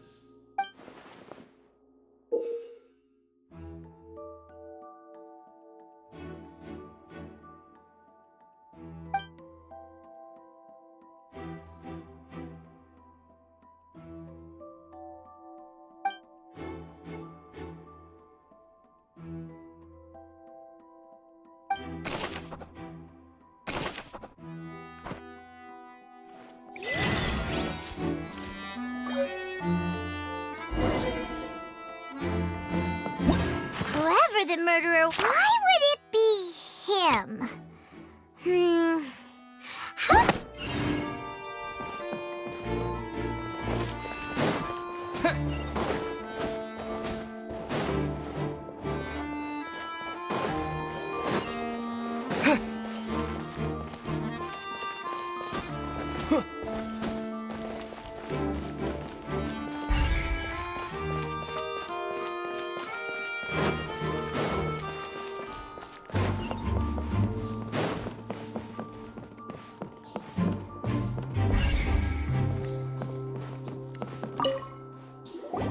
So this is the rope that broke and caused the water tank to fall. The rope looks pretty durable. How can it be burned through so quickly by fireworks? Why are you suddenly so serious, Traveler?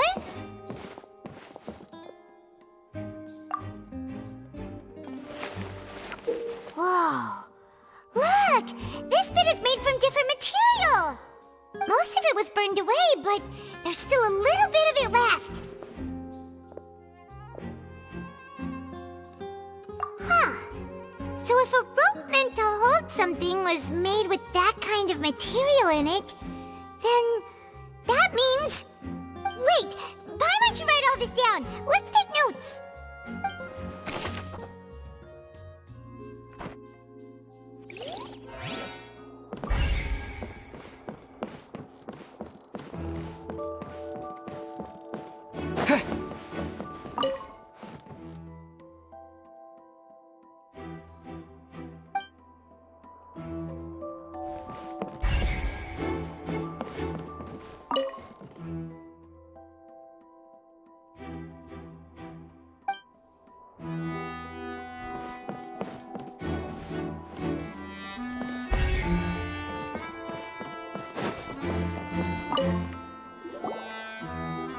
The investigation team has some new findings.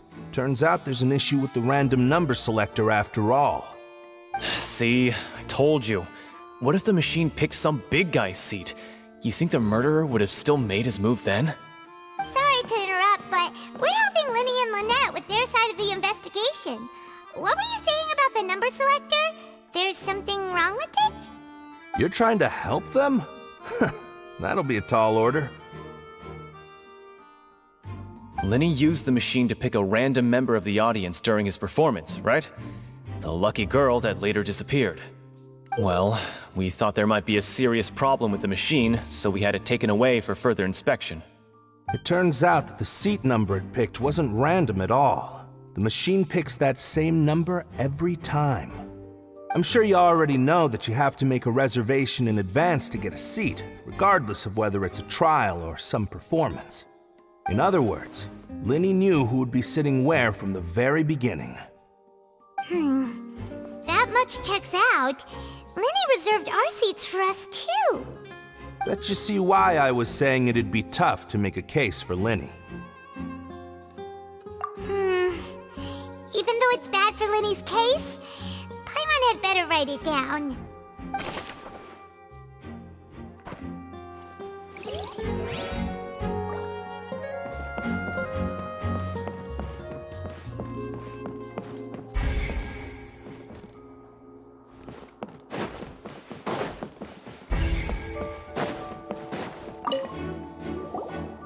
there. What are you investigating? Oh, this location has also been cordoned off because the Magic Troop members are currently considered prime suspects. The investigation team is still collecting evidence. The seats were all booked in advance, so we were able to deduce the missing woman's identity by checking the guest list. Sure, it's not like this is confidential information. We will publish it later anyway when we petition the public to help us find the missing person. Her name is Halsey. She's a painter from Fontaine who's made a bit of a name for herself. Apparently, she wasn't a regular at the Opera House, but she'd been feeling some pressure with her work lately, which made her decide to come see the magic show. The Magic Troop members all claim not to know her, and we have looked into her social connections. It seems that she has no personal grievances or conflicts of interest with the suspects. Simply put, she wasn't related to the Magic Troop at all, which matches the features of the previous serial disappearances. Were the victims of previous cases also chosen at random? That's how it seems to us, in any case. Apart from the fact that they were all young women of around the same age range, there really weren't any other connections between them. Okay then. No need to be so formal. If you do happen to see the missing girl, please be sure to contact us. It is of utmost importance that we get to the bottom of these disappearances.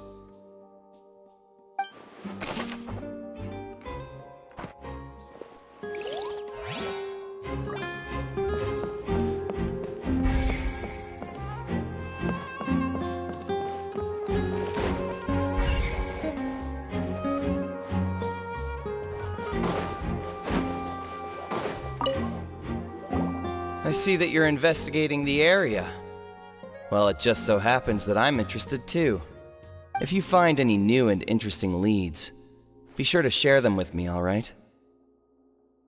We don't have too many thoughts yet.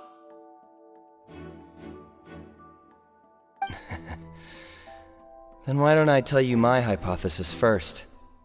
The way I see it. And I'll start it with that loud thud. The thud? Oh, you mean the sound that happened during the countdown? Yes, exactly. It wasn't terribly loud, but I suspect that most people heard it. It's just that everyone was awaiting the results of Linny's trick with bated breath, so no one paid it much mind. But now that the incident has happened, the thud has become an important clue. That makes sense. So, what do you make of it? I'm of the opinion that it may have been the sound of Linny's accomplice, Lynette perhaps, jumping atop the water tank or something like that. And when the pyrotechnics went off, she cut the rope, sending the water tank crashing down. But wasn't the noise we heard too loud for that? Perhaps the balance wasn't right, leading to a particularly rough landing. Oh, that's true. I suppose I must reconsider. That does remind Paimon, though. What was with that sound?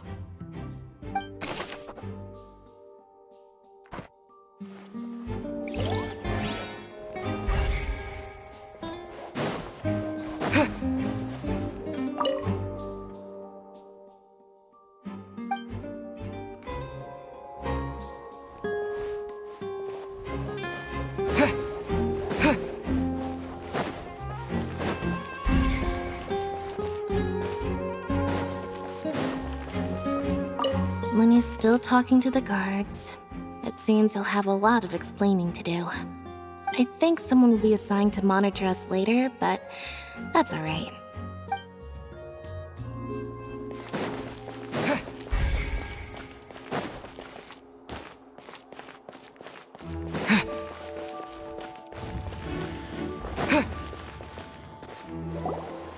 Hey, you! Yes, both of you! Over here! I've been keeping an eye on you for a while now. Huh? You mean us? That's right. If I'm not mistaken, you're also among those who wish to cut down the thorns and pursue the truth. No? And by the looks of it, you're not from Fontaine.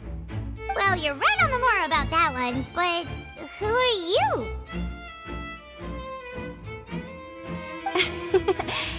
Have you never heard of the Spina di Rosula? From mediating disputes and providing protection to solving conundrums, you name it, Spina di Rosula does it. And I, Navia, have the honor of being its renowned president. Though those who play by our rules call me boss. I'm Silver, her attendant. Pleased to meet you. And I'm Melus. Demoiselle's various daily needs and affairs are under my purview. Huh? Boss? Demoiselle? What gives with the names? Well, I am the second generation president. Melus and the others are still used to my previous title. My apologies, Demoiselle. Should you prefer, boss, I will endeavor to use that instead. No need. You don't have to call me boss. Just Navia is fine. Okay, if you say so. Not that we're members of Spina di Rosula anyway. All merely trifling details. Never mind. Now, back to the situation at hand. That's right.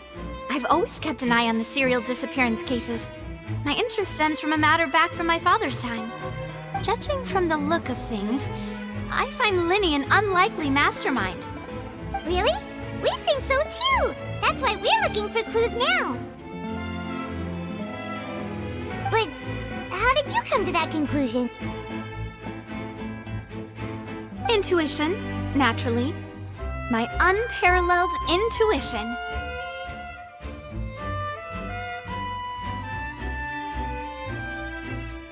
Farina sure was quick to point the finger at Lyney without any decisive evidence whatsoever, wasn't she?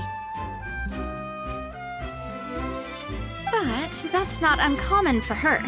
If you remember, the Justice had to interrupt her and ask if she was pressing charges just to keep her from getting carried away. Anyway, a trial begins the moment someone levels charges. And, of course, there was no way Farina was going to back down in that situation. Sounds more like you just don't trust the Hydro Archon. Well, what's your opinion? I must admit that she can be interesting at times, but liking her doesn't mean that I'll blindly agree with her. All right, I've answered your question. Now, it's time you answer mine. Wait a minute! Did that answer count? Well, I say it does. But don't worry, you won't hear any pointless questions from me. In your opinion, do you think it's right to treat a trial like it's an opera?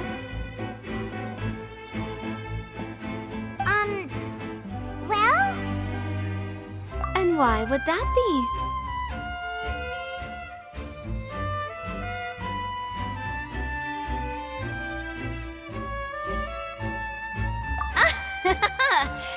See, Silver and Melus?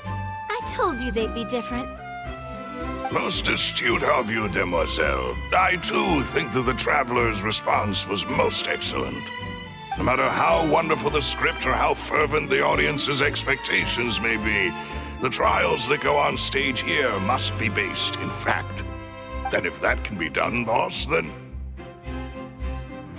All right, that's quite enough, Melus. Anyway, I like your answer. You passed with flying colors.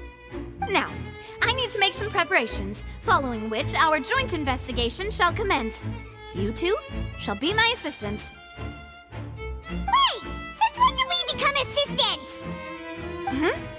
Oh, well, I can be the assistant. Sure. Or your companion, if you like. I'm really not that fussy. That's more like it. Far be it from me to brag, but I believe that Demoiselle's intuition will be instrumental in uncovering the truth. You wish to save a friend from false accusations, and we wish to unravel the disappearances. In this sense, our goals are aligned. You have a point. Huh. You're quite the talker, aren't you, mister? And what about you over there? What do you think? You seem like you've got something on your mind. I have nothing to add. Oh, alrighty then. We'll be making some preparations first. Just be sure to let us know if they start revealing Linny's tricks. Thanks!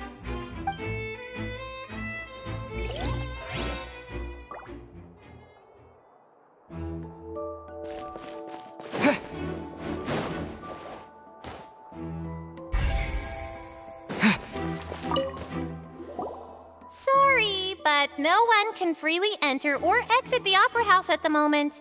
If you wish to leave, you must register your identity with us first. No, we're not leaving. We're representing Linny and Lynette as attorneys, so we're investigating the case. Were you always guarding this entrance?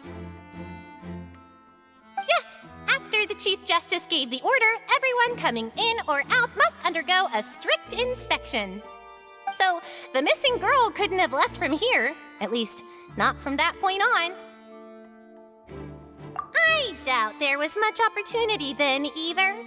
How can you be so sure, Well, because I was in charge of security near the entrance at that time. I couldn't see Linny's performance from here, which was quite a shame. Just my luck. But still, I did not abandon my post, and I stayed put no matter how loud the applause was. If someone had so much as even approached the door, I would have noticed it, let alone if they had tried to leave. We Melusines are good at that sort of thing, you know. So, it's safe to say the girl couldn't have left through here. Alright, thank you for your help. This will be useful info.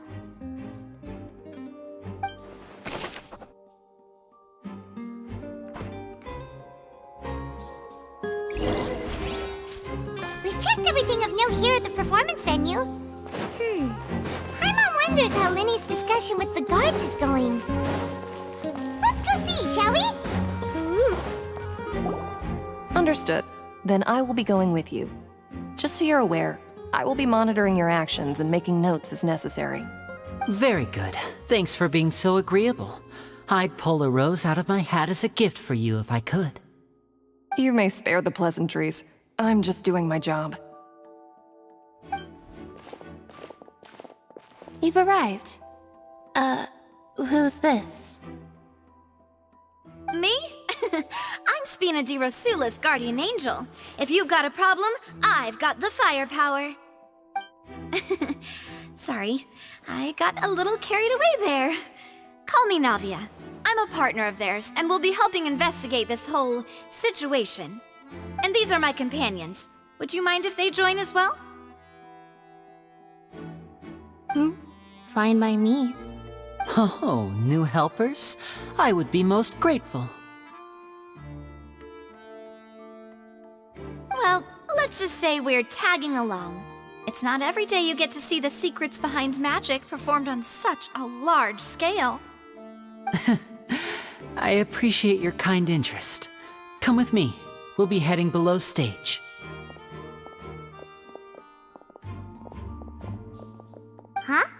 Below stage? Yes, a world of secrets is hidden beneath this magic box, prepared specifically for this switcheroo trick. But before I reveal everything, you should have a look first. Notice anything strange here?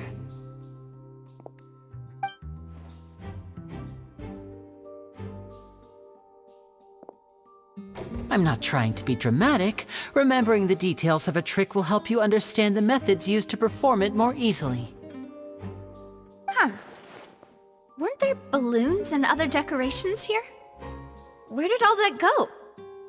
Ah, good eye. That said, you're still far from discovering the answer.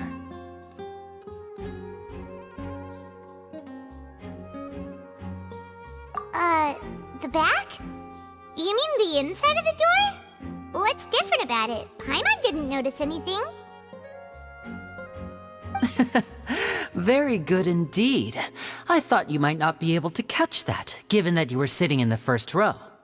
The back of this door was patterned. Those patterns are now gone, replaced by a smooth wooden board.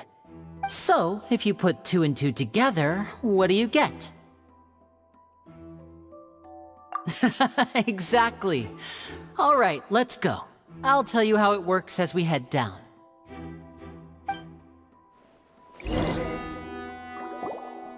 Oh, so there was a passageway under the magic box!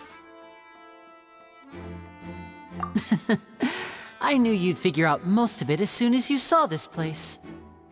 The 2 magic boxes are positioned right above the 2 entrances of the tunnel. See this flatbed trolley? The box with the lucky audience member in it would be shuttled over to the other side using the trolley. This trolley can raise and lower and even rotate, ensuring that the box will face in the right direction. I see. So that's the purpose of the box inside another box. Precisely. The inner box would descend after the audience member was put inside and be moved along the trolley, all while the outer box would remain on stage as if nothing had ever changed. So that's how you did it! Once the box was lowered, the trolley would store some energy through this device here, with which it would complete the rest of the steps. The audience member would only be able to feel some slight movements in the dark, and by the time she walked out, she would already be back on stage. Right! You were talking that whole time, and you even came out for a moment near the end! Ah, yes. A phonograph operated by Lynette was used to achieve that effect. My assistant and I had already scripted our conversation beforehand. When the countdown began, I had already gone to the opposite box via a tunnel using that ladder. And what about Lynette? Where was she? I was in the mezzanine space in the back of the box. Oh, interesting! That's how we were able to coordinate Linny's lines with the assistant. And, by the way, I was the one who walked out of the box at the end.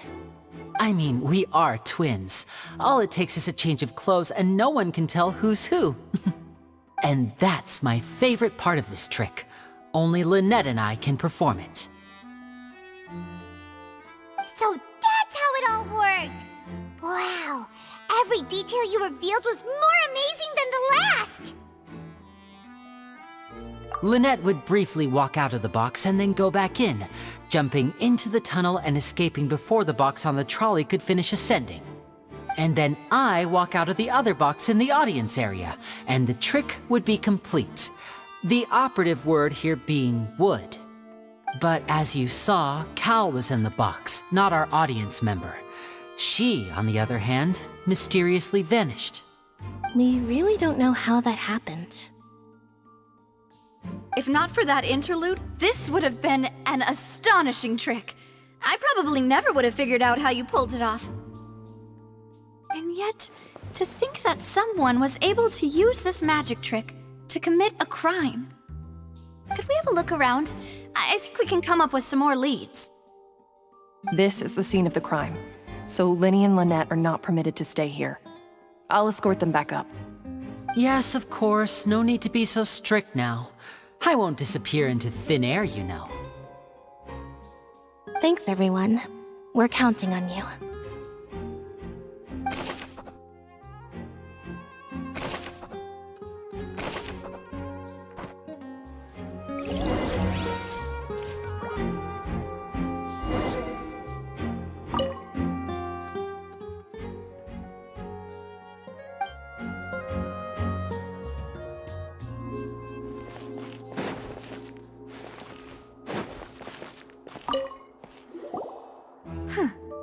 What's this?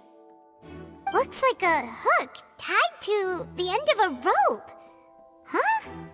There's all kinds of odds and ends here. Perhaps it was a prop for a different trick. But why would it have been left here?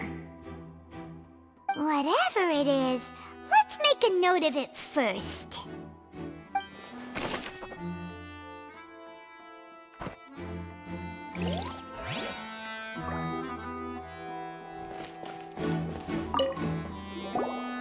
The floor is wet. Please be careful not to slip. Speaking of which, why would there be water here? Oh, Paimon knows! It's one of those tricks where you pour water into a jug and then flip the jug over only for the water to disappear? And here's a broken vase! Huh. Did the trolley knock it down while moving? That can't be. The trolley moves along tracks from start to finish. It couldn't have hit the vase at this distance. Let's note this down too and think about it later.